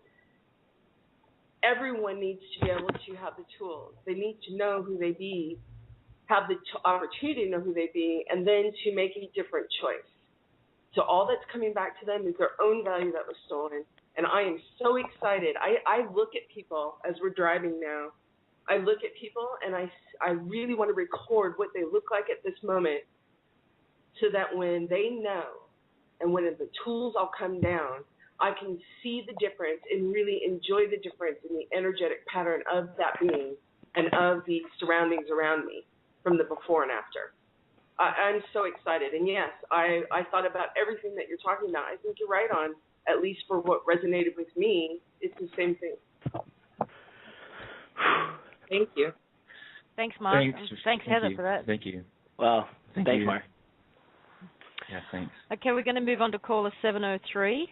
If we do go over, we've got 5 minutes left. If we do go over, you'll be able to listen to, yesterday we went 35 minutes over. You'll be able to hear that on the recording in the archive. If you've actually called in, then you'll stay with the call. So just let you know. So area code 703. Yes. Hello. Yes. Hello. Hi. What was your name? This is Paige. Hi, Kate. It's Paige. Can you hear me? Paige. Yeah. Yeah, I called you guys last week, and I had the idea for Treason Tracker. Apparently that's not going through, but that's good. That's okay. It's 2-3D, right? Oh. You know what? No? It's Sorry, I thought I was muted. No, I'm not. Paige. Go ahead. Paige. Yes. You know how we were talking about the CVACs and what they actually CVAC stood for in the beginning, and then me sort of saying, okay, what is the absolute energy and what focus? How do we want to approach this? And when I switched the CVAC to what resonated with the data that was on the table, all of a sudden everything flowed so quickly, and in 4 months, basically all the old systems were taken down. Just from delivering the energy that you wanted. So the energy was absolutely honored. And the point is that it's not that you were 3D or that the words were 3D. It was a matter of the energy, what words would be able to be multidimensional and deliver the energy that you intended. So I'm speaking to that one because I'm the one that sort of went in to kind of talk to everyone and making sure that this stays on absolute, multidimensional, and positive, where it's drawing magnetically the energy of abundance and not stopping it or pushing it away only because of powers that were, training programs and things like that. Not in you, but in others as we go through and recalibrate. And I get that, and I think that's totally in line with where we want to go. I think that we do get pulled down into, we walk outside and we see chemtrails, you turn on the news and you see all this negativity around us, and it seems a little unrealistic, the whole OPPT thing. I've just got to say, you've had the most wonderful callers. I think everybody that I have met in this movement have been incredible. And sometimes you just need a little, pull back. You need to get away from the negativity. I listened to watched Peter's video that you guys mentioned earlier, and that really blew me away. It really, I could really feel his genuine awakening to this whole thing. And so a lot of my questions were addressed. As I've been sitting on the phones, I don't really have a whole lot more to say, but I would love it to be able to walk outside and see blue sky more often and not see those chemtrails. And I think that once that stops, it's going to be a lot more realistic that we're moving forward. Paige, can I clarify one thing for you? Yeah. I just wanted to say thank you for bringing up that treason tracker, because you really brought that grace and healing and that focus, that choice, that nexus point of making a choice with that very proposal about treason tracker. And I want to say thank you very much, because you brought that onto the table and helped us, gave us an opportunity to focus on making a conscious choice of how do we want this energy to flow. So I want to say thank you. Oh, wonderful. Thank you. That's great. Thanks, Paige. Thank you, Paige. Thank you, Cheers, guys. Paige. Okay, we have area code 212. Hey, guys. Hello, what's your name? It's Michael. Michael, hi. Hey, Michael. Hi. Hey, guys. Well, so one thing I want to do is thank everybody. And I want to just say that the ball seems to be rolling down the hill at a immense speed right now. And just want to say that the powers that be, the feeling really is resonating everywhere that they're, sort of slipping into their last. I kind of want to just thank them almost for so mathematically imploding everything. Because, from reviewing I was reviewing the Paradigm Report again. That's just such a hard document, Heather, where it just so, illuminates how mathematically destroyed they sort of left themselves with no choice, and it's just, just a great revelation document. I did have one question, which was the one person, the one entity that was unable to be brought into, what did I want to see how you put that? It was great. It was really great. The stamina that the lead investigator was unable to determine, the Tucker Ray, if you could speak on that. Anyway, it just seems like it's very close and, just very energetic right now, so thanks. Yeah, Tucker Ray, there was sort of this whole strategic list of trustees when I was introduced to the public trust. And basically it was compiled by Charles C. Miller because, he's got a background he knew that he wouldn't be able to overcome unless he had pedigree around him. And so it was actually Tucker Bay, not Tucker Ray. I misspelled it. I'm a terrible speller. But Tucker Ray was a military judge high up and in the military courts. Okay. And he's the only one I've ever talked to or had contact with, but the Bay name is a long agenda family name. Okay, all good. And another thing that was on Dee's removing the shackles today, which just hit me like a brick this afternoon, was that my 14-year-old, who's been pretty involved in politics, actually, since she was 11. I know that's pretty early to get started, but, we've had a lot of discussions while she's been interning at this New York politician's office for a few years about what her future was going to be, and I very much just laid back and let her sort of, do her community service thing and not pushed it other than, that sounds like a good place to do community service. It'll, get you on the ropes and stuff. You'll know what it means, at least, if you do that. And then on Dee's removing the shackles today was the one thing that I expressed to her that I thought should come down, and all of the bad things that the powers that were government had perpetrated on everyone. And that was, because I'm originally from Missouri, was the taking down of the 1947 National Security Act. Right. Yeah, so when I saw that today, I thought that just was for me. So thanks, Dee. I know that was a Heather interview, but when you posted that up there today, that was just like, I'm here for a reason. So thanks, guys. Thanks, Michael. Thank you. All the best. All love to you guys. Bye. Bye. Thank you for calling in. Thanks, Mike. Bye-bye. Okay, we've lost the audience that were just listening on Blog Talk, but anybody who's called in, they'll still be online. and through any other devices. So we'll keep going. So we've got area code 541. Area code 541. Hello? Hello. Hey, this is Tony from Oregon. Hey, Tony. Tony from AKA Oregon. Zaruga in the chat room. Doing Oh, good, Zaruga. doing good. Yeah.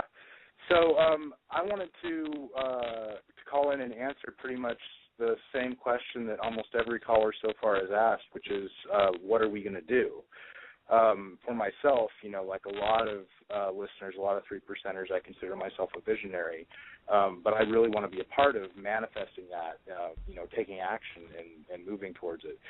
And I have a lot of ideas that I think, if you get the right people together, we could enact pretty quickly. Not just me, but I'm really networked with a lot of brilliant people, a lot of people who were exploited by, for example, the Hollywood industry and kind of chewed up and spit out. And, for example, I know I believe the great grandson of Cecil B. DeMille, who's a brilliant set designer that I've worked with. There's one of my closest friends is the great-grandson of the man who invented sonar, and he's brilliant when it comes to harmonics. And, the thing about he's stuck, even though he's got this brilliant mind for healing with vibration, he's stuck decorating cakes at Albertsons, doing a 9 to 5. So the problem is we're all just stuck in poverty,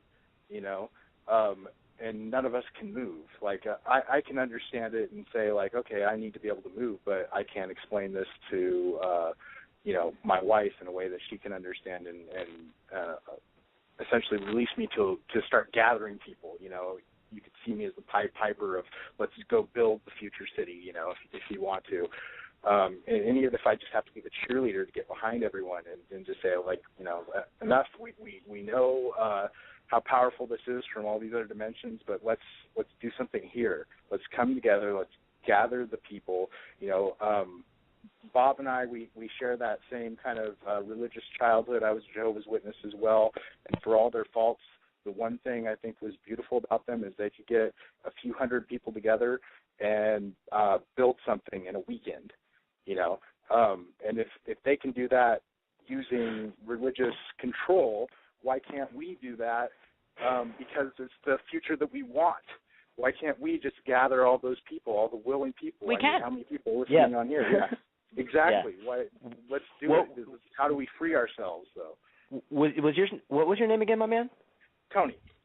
Tony, if you want to drop me an email to OPPT-creativity@gmail.com, what OPPT-creativity@gmail.com, say this is Tony.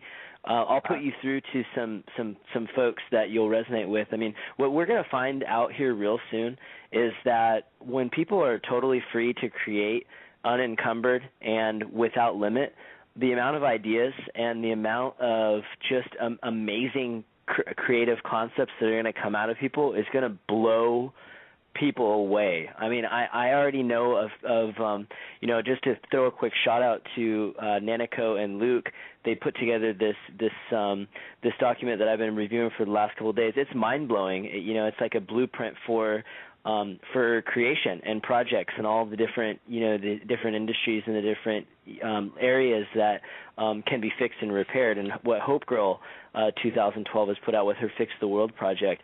So I mean, a totally unencumbered freedom of creation is where we're headed, and it's going to allow everybody to step up to the forefront and offer whatever amazing ideas that they have, and there won't be anything stopping you from doing it. So kudos to you for thinking ahead of time. That's where my mind is now. Is I'm ready to kind of step beyond where we're at and spreading this information and start really doing the work to bring about this new world. So it's exciting, it's fun, and it's only going to heat up and get so much more fun from here. So I honor your thinking ahead and preparing your mind for that next stage, because it sounds to me based on this call that we're really close at this point to that being our new reality. Sounds like we're very close.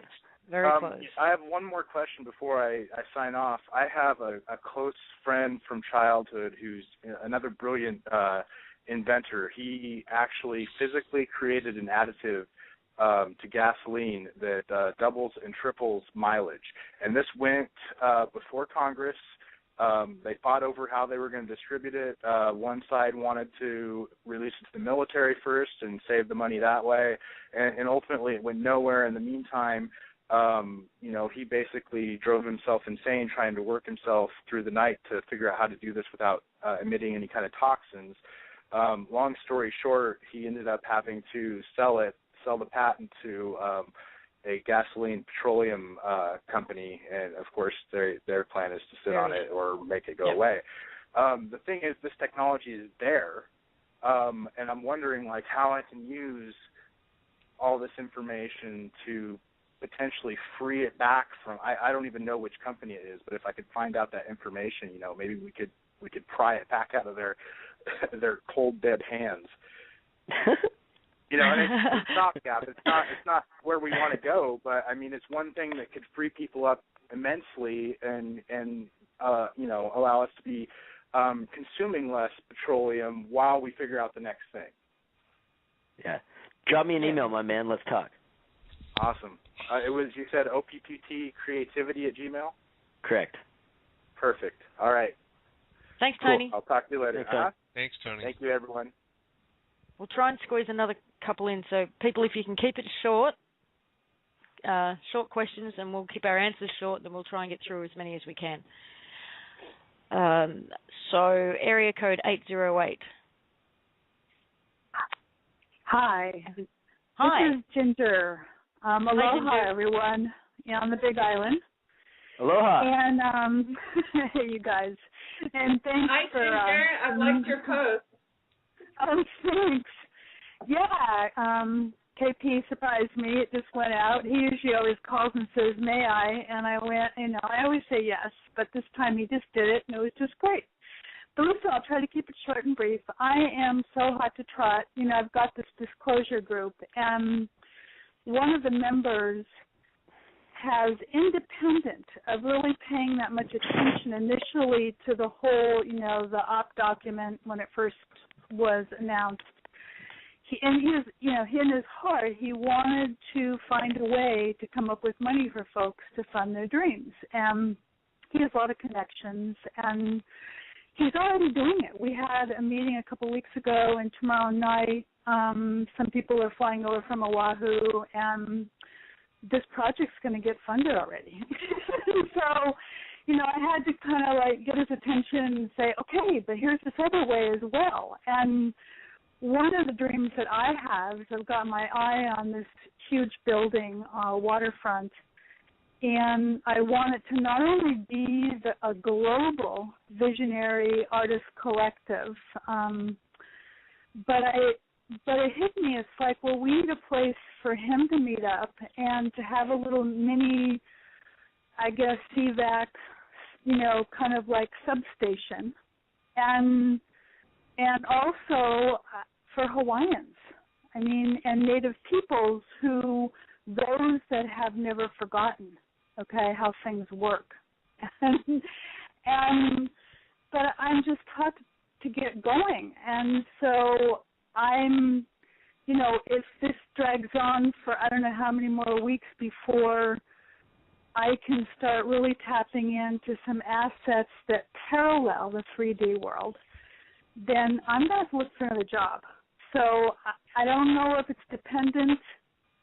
First, Heather, you had mentioned earlier in the show tonight that the CVACs are up and running right now, but then later you said the 100 and whatever it is, 94, will be up and running by the end of the week.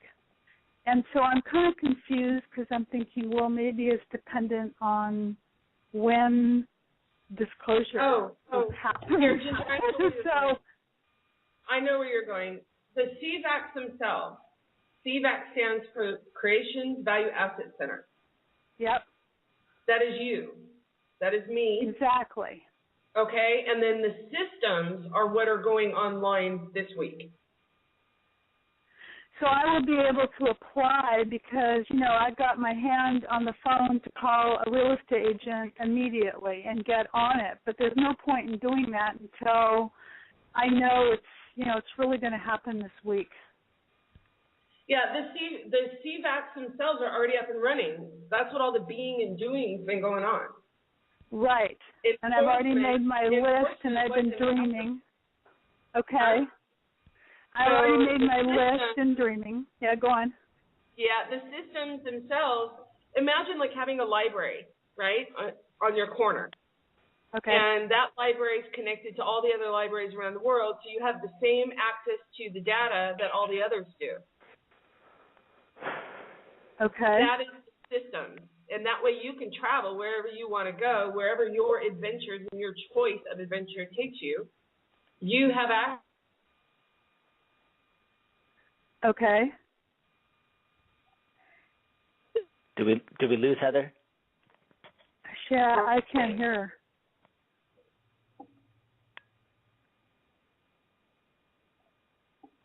Can you hear me now? Yep. Yes. The CVACs are already up and running.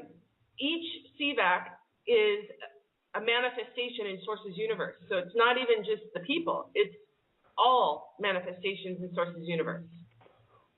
The systems themselves are what are going online this week in order to make sure that you have access to all the tools you need, including access to the value that was stolen and now returned, as well as technology, as well as education tools and more education, not,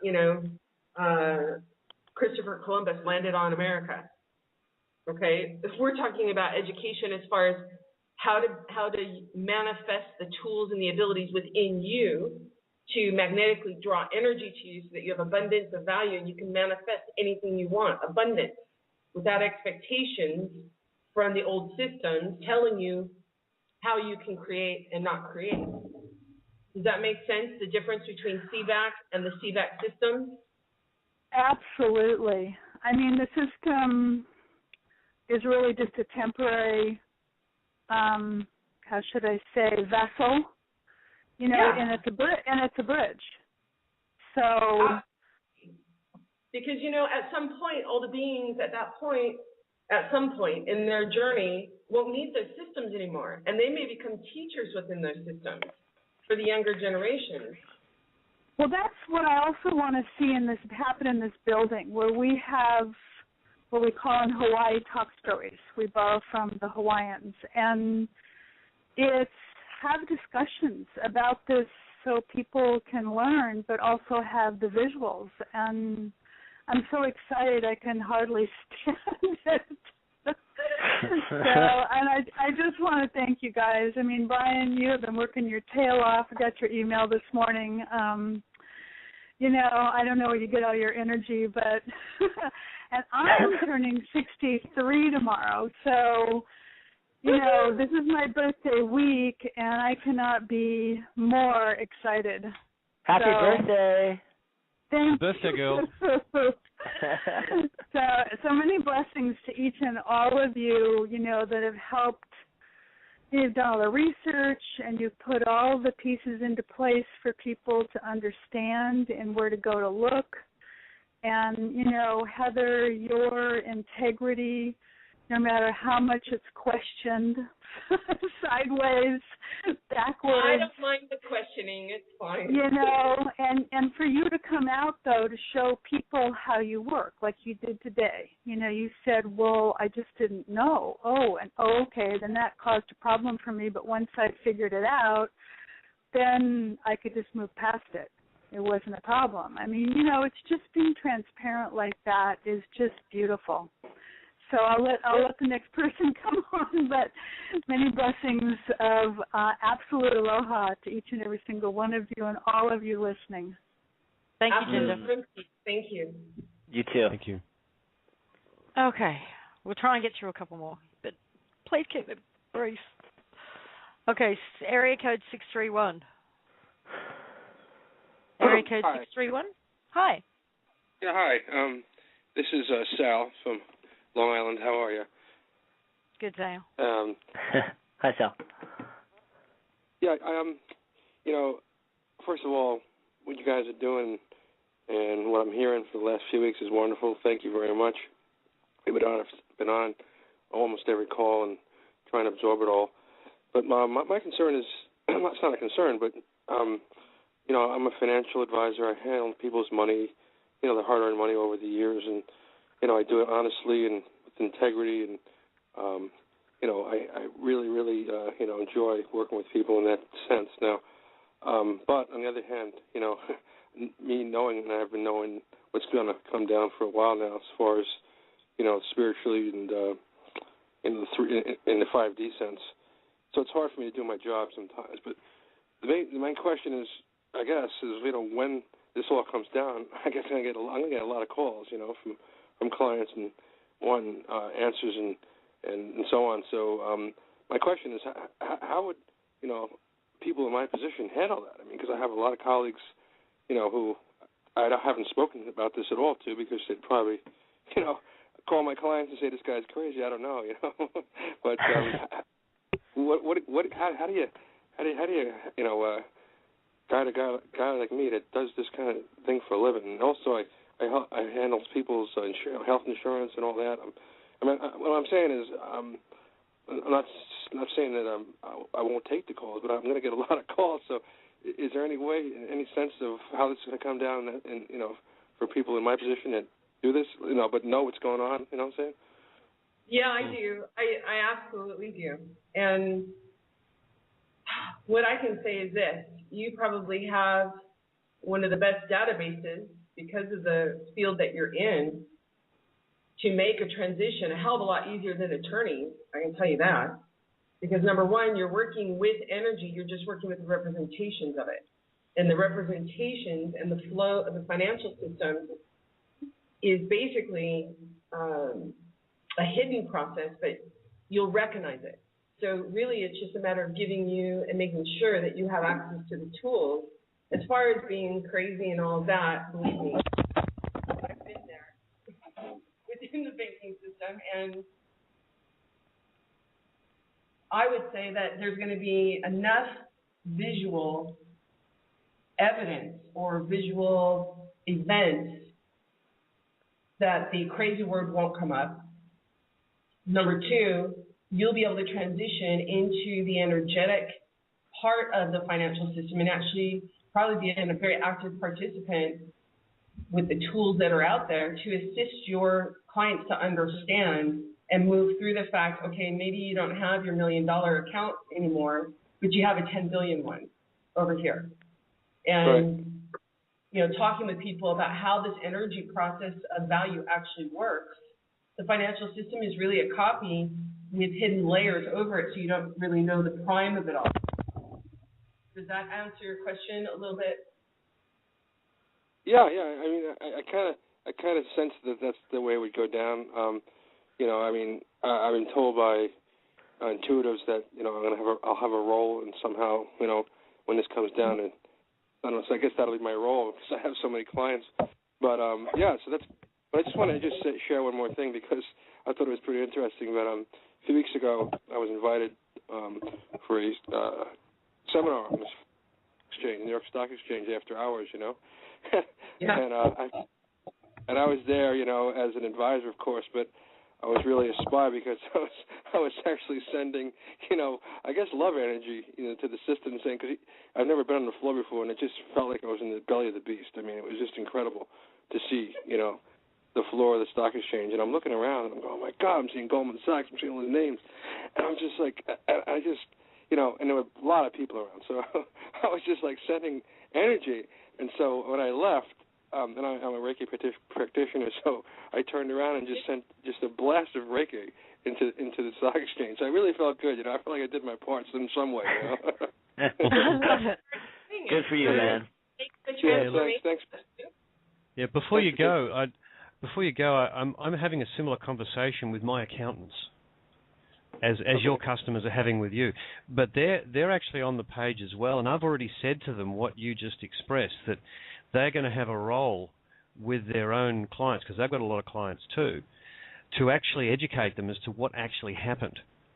And not just what happened, but how it came about, because you can't explain the situation to people without going into the history and the reality of what was behind the system. So absolutely, you'll have a role to play. Mm-hmm. Well, that's great. I'm really, really happy to be. All your clients are coming to you. Yeah, that's what my accountant said. He said all the other guys in my business are going to be calling me, and I said, yeah, they will. Thank you, anyway, Sal. Thank you for taking my call. Thanks, and Sal. God bless you all. Thanks, man. You too. Okay, guys, I think we've gone over it long enough. There's actually still too many people on the call with their hands up. We'll be here for hours. And I know it's very early in it's like 4 o'clock or something for you now, Heather, isn't it? I don't know. I don't. What time it is? Have you informed me? Okay. So we will call it a night, people. Hey, Lisa, real quick, can I read a quick poem that Luke wrote me that I think will be a perfect closer? Just a real quick one for the night. Can I read it real quick? If it's going to be the closer. Well, you can do yours. This is your show. You do your close, but just in closing, I guess would be a better way to put it. Can I read it real quick? Yeah, no, hang on. Just slow down. If you're going to close with the poem, that's great. Just let me make one or two announcements. One is Kip. Kip called into the show last week or the week before, who was living in his truck and was concerned about having that taken off him. Can you please, if you're listening, send an email to lisa@lisamharrison.com, because I've had people reach out to me who want to reach out to you, and I have got no way of getting in touch with you. So if you could send me an email, Kip, that would be great. What else? That'll do.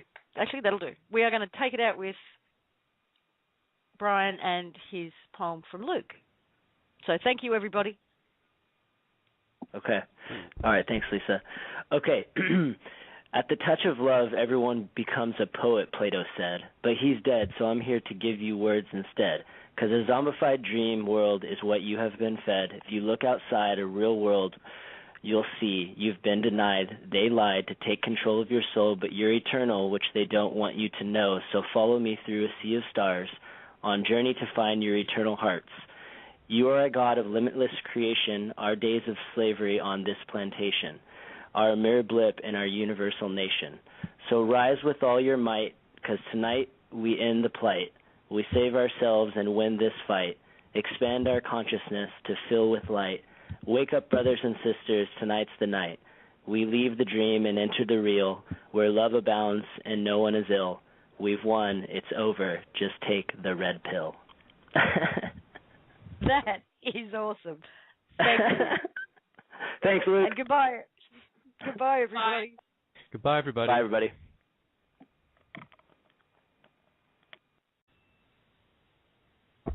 No? Maybe it's not. Let's try for another one. Brian, is that you? If you can hear me laughing, then this is me. Hello? Oh, yeah, I can hear you laughing. There you go. When you called me out a second ago, I started talking like I was on the air, and I realized I was talking to myself. So it's nice to be here. Hello, everybody. And how are you? Where are you at the moment? I am in what's currently not sunny San Diego, but out in California, holding it down this afternoon, 5 o'clock Pacific time. Okay. That was very DJ of you. Very nice.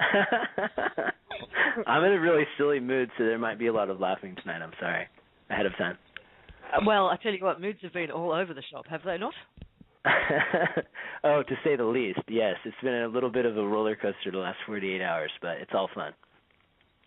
Yeah, as everybody who listens to these shows know, I've been dealing with this cough and some physical stuff going on, but the emotional, wow.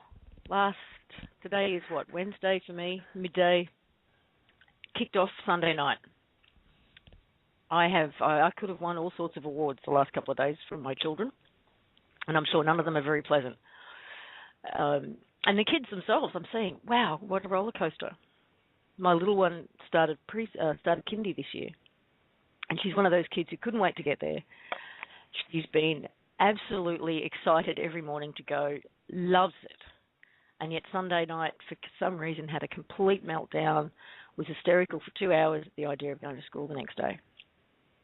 and consequently didn't go the next day. I couldn't force her to go. She was too upset. And yesterday it was a bit better, but she still got very teary when I actually was handing her over to the teacher. I got teary. The teacher didn't know what to do. And sort of patted me on the back condescendingly and said, "It's okay if she doesn't calm down. I'll give you a call." So she's feeling it. You know, I'm seeing moods and clearings and all kinds of stuff going on. So what about you? What about you, Chris? Are you feeling the energy at the moment? Yeah, I'm getting my usual symptoms, which is just my nervous system going nuts, and amplified by lack of sleep, of course. But it's an edginess, a feeling of anticipation, of things to come, and partially because I have a kind of deep knowing that things are coming. But it's now overlaid by something else going on. And as we were talking about before the show, it's the conversations that people have been having in the way that they're feeling are referencing energy more and more. And the concept that everything is energy, I think, is actually becoming more real to people. Expressing it. When they listen to conversations, they talk about the energy they felt almost before they talk about the content. So yes. Something's going on out there. And Bob, you've had an extraordinary couple of days with Len Histon from the Wisdom Game staying with you. So you've been in this little bubble of playing these games while all of this is going on for the rest of us. I will tell you, it's been extraordinary. I had no expectation of the experience that I had with Len. And I told him, and I heard that many others told him, he does himself a discredit by calling it a game. It's so much more. It's so much more. And there was, we connected in ways that were very, very familiar but long forgotten. There is definitely more that can be experienced in our day-to-day, everyday now. And that game brings it out in magnificent, playful ways. It was really, really, everyone needs to play that game. I haven't had an update, Glenn, for a while. How do people actually get it these days? You could go to thewisdomgame.org, I think it is. I think it's actually the Wisdom Club. Or the Wisdom Club, you're right. Yeah. And the thing about the game that I find absolutely extraordinary is the way that when you start to play it after a relatively short period of time, there's a connection between everyone that's participating that wasn't there when you started. And it just sort of appears. And if you weren't really looking for it, you really almost wouldn't be aware of it maybe until you reflected on it from, say, the perspective of the next day. But, how quickly did that kick in with the group you were actually working with, Bob? Almost immediately.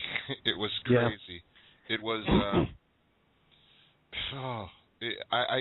It's really hard to describe. It's something that you really just have to experience. And Len was he was the perfect guide through it all. We were in sync in ways, like tuned into each other. It was extraordinary, really, really. And it's a great thing. It's a great thing to play with a group of friends, family, even couples. It's a really amazing way to connect with another human being. Yeah, I have a feeling in the end that we'll just drop the word game off the end of it. Just call it wisdom. Yeah. And we've got Dee with us too. Hi, everyone. Hi, everyone. Hey, Dee. And I so resonate with the roller coaster ride of the last 2 days. Has been insane.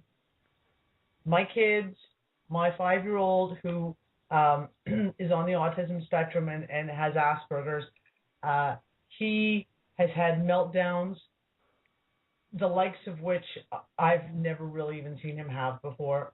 My 3-year-old has been just freaking out over the littlest thing. My 11-year-old is crying at the drop of a dime and then laughing hysterically with her sister the next time I turn around. I've been the same. It's been up and down, up and down, up and down. Oh, someone, yeah, they're saying in the chat room, someone's saying for the last 2 days, I've had it for 5. So, yeah, we're not the only ones feeling it. Hey, real quick, the wisdom game, the website that was just given, and somebody just Skyped me and said it didn't work. So I don't know if Bob, you have the ability of. Go ahead. Yeah, I just. .com, it's actually thewisdomclub.com. With two Zs. With two Zs, yes, Zs. And Heather, what's your experience of the energies, and maybe if you've got any insight into an explanation for them, why are we all feeling like this? What's your thoughts? With that, we've got what we've been talking about over the last week or so being the energetic accounting. Right. So there's multiple things going on, and you can feel it in multiple layers. Okay, well then let's go over that then. So you have this energetic grid, and we'll just deal with the planetary portion of it, has been recalibrated to absolute current. Okay, so just as we are energetic beings and we're able to magnetically draw energy to us so that we can use that value to manifest whatever it is we want, we also are being magnetically drawn to the absolute grid frequency. And it harmonizes out. So if we are operating at a different frequency, anything less than absolute, and the absolute frequency meets up with something that's less than, it sort of balances or neutralizes out, right? So just something to consider. Heather, I just wanted to kind of point back to the December 10 filing, where essentially the entire, I don't know if I'm understating it, say the entirety of all living beings were repurposed for being self rather than image of self. Mm-hmm. Is this not simply the energetic manifestation of that taking place, where everything is beginning to become unified? Yeah, it's about absolute. So created in the image of self. Well, that statement there, it doesn't resonate with me personally. Okay, the image of self. It's for me, it's manipulated. For me, created as self. If you are a part, and the part is the whole of source, first source, then how is it in the image of? So it's just something that when we were going in and writing up that last bit, if you read it, this whole document not only relates to humanity, but also all manifestations in all of Source's universe. This was a preparation document for the present moment of now that is occurring. Well, I guess really that's what I'm saying. I'm just drawing people's attention that what's playing out now is what the document said would happen, that we would be repurposed. Well, it's a matter of repurpose. The first purpose was to remember self, be self. And with any contract, once a contract is satisfied, the contract ceases to, it's been completed, so it ceases to exist. And at that point, what do you do with everything that was involved? You can repurpose it, you can recycle it, you can just terminate it, and there's no waste in Source's universe. So now it's a matter of free will choice. What is it you consciously choose to do? What do you consciously choose to be? And that was in that document. There were 3 things. In fact, it discussed the number 3 out of that C section was the energy grid, patterns and manuals of creation for knowledge and use of apps. Thanks, Lisa. Go on. You had to dump that one on her. I did. Absolutely. Yeah.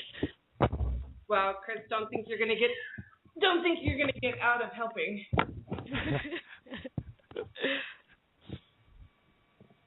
Essentially, yeah. Well, gosh, I mean, most of you already know the problems I've been having with technology for 5 or 6 days. So I agree with whoever in your chat room was saying, 5 days, 6 days. For me, it's been about that.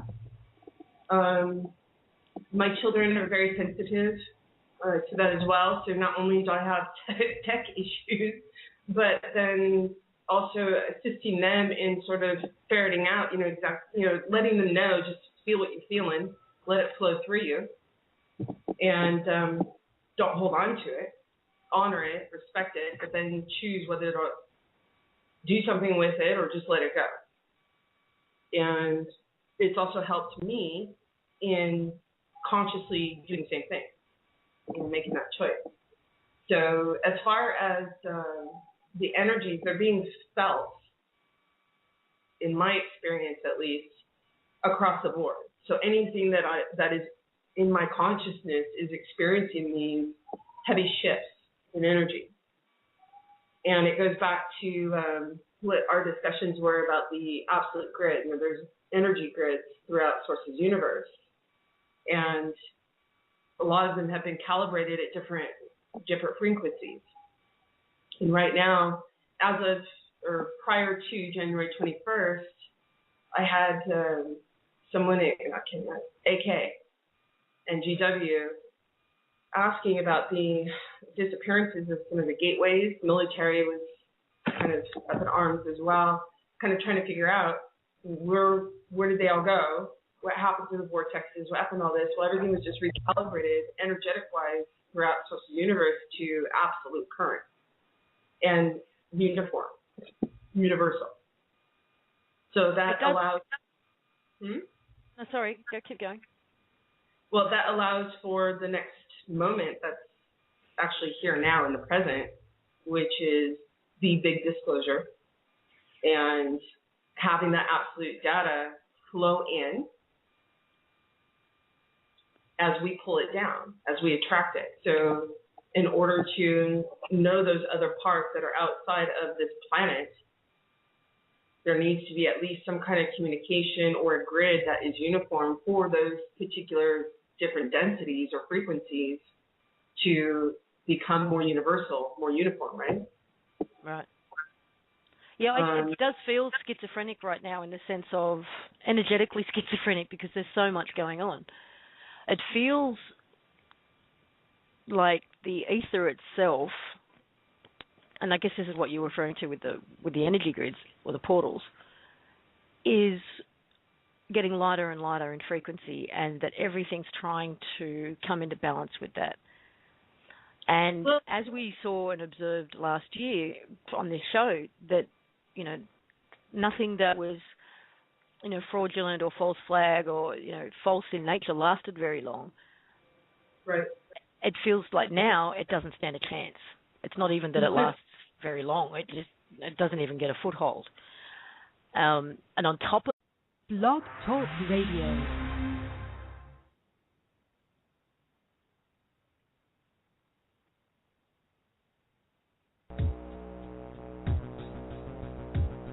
At this pivotal time in humanity's evolution, we are beginning to remember our organic technology. A technology, when used correctly, can create an experience that the majority of people the world over want to live. It is time to use this technology consciously for our own benefit and healing, and no longer unconsciously for our own demise. We are divine creatures, creating both our own personal and our collective experience, moment to moment. We invite you to join us in the reawakening of this technology through experiment and experience the power to create and manifest.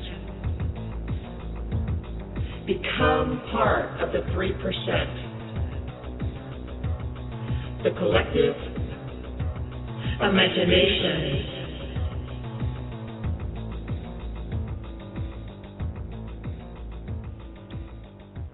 Welcome, everyone, to this week's Collective Imagination show. It is, for me at least, Wednesday the 6th of March. And what a year it's been so far. You know, just listening back to that introduction to the show, and the word that really stood out for me was technology. And I remember when I wrote that intro that I really, at that point in time, I really wanted to, not just for myself, but for all of us, and sometimes we teach what we need to learn, was really grasping the understanding that as energetic beings, we are sources of technology. You know, our bodies are a technology, our energies are technology.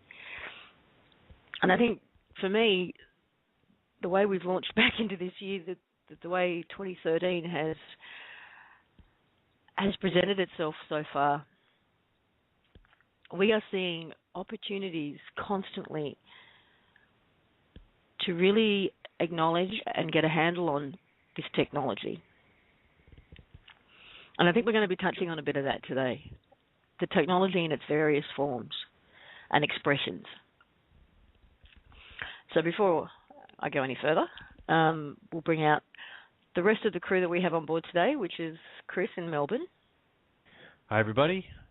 Having a really good day here today. Hope you are too. And of course, we've got Bob in Pennsylvania. Hello, everyone. Welcome to the show. Glad to be here. And we've got Heather currently in Morocco. Good evening, good afternoon, good morning. Absolute love and peace. And we've got American Kabuki lurking in the background who may or may not speak up, but hey, Bill. Good evening, everybody. It's a pleasure to have everybody on board today. It's lovely. And we always hope that, of course, that... sorry, we've got Brian Kelly also in the queue here. I've got to find him. Where is he?